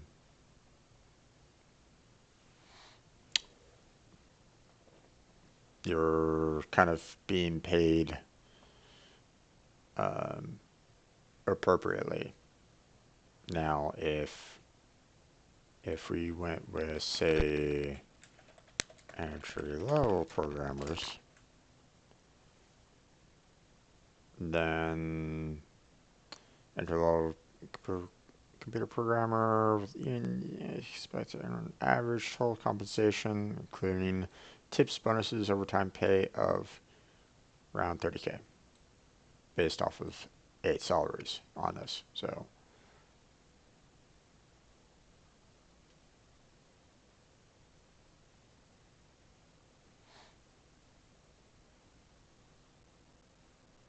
know what your average pay is for um, programming with a degree. Okay, because uh,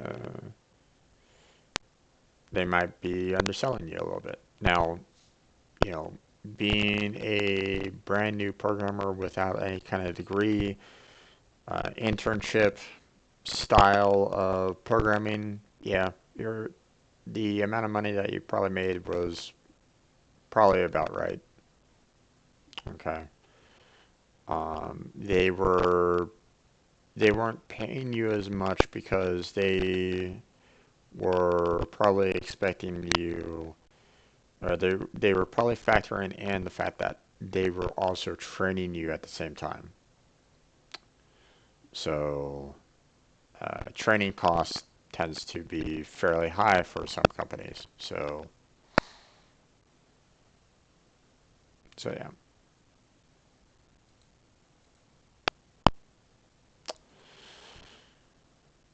Okay, that's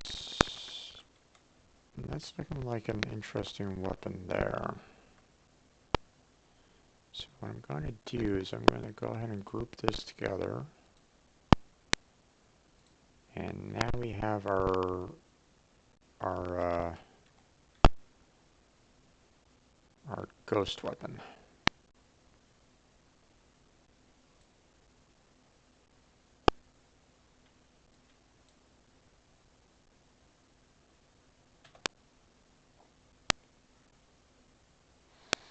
So now when I eventually build the arms, which I kind of neglected to do today, um, the hand would kind of be over the hilt here, and it will, um,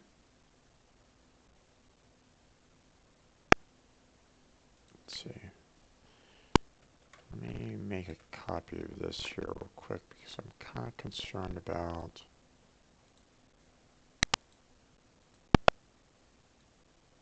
the height. No, we're still good. We're still good on that. Okay. They gave you free courses? Yeah, they compensated you in some fashion or another. So, um, so that you probably weren't making a whole lot of you weren't making a whole lot of money, but you were probably getting a lot of experience out of it, which is good. So, okay, well, this is where I'm gonna have to close down the stream here, folks. I do these streams daily from 2 to 6 p.m. Sundays are my coding streams, or in this case, I'm doing art assets, so this will probably take up a good couple weeks, easy at this rate, to finish off the human and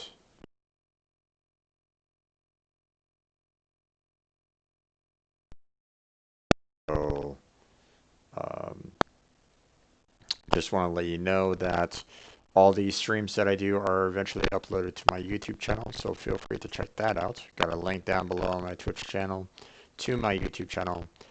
On my YouTube channel, you'll find all the gameplay videos that I do, the gameplay streams that I do, with different various playlists concerning those particular games. I also have one for my Unity programming, Unity tutorials, as well as the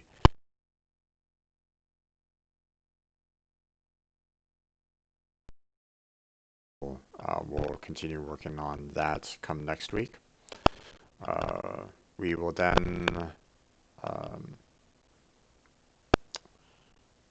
I also have links to my Discord, my Patreon, and my Twitter account down below on my Twitch channel, as well as in the description of my YouTube videos. So if you're interested in any of that, feel free to check those out if you want. I have a schedule of everything that I do on a weekly basis down below on my Twitch channel, showing you what games I'm playing as well as the coding streams. So if you're curious as to what I'm doing on that particular day, feel free to check that out if you want. Um, I do this daily from 2 to 6 p.m. PST. So stop on by and say hi in the chat. Um, Such as Kaiser there. Thank you very much, though, Kaiser, for stopping on in. Um, I appreciated the fact that you uh,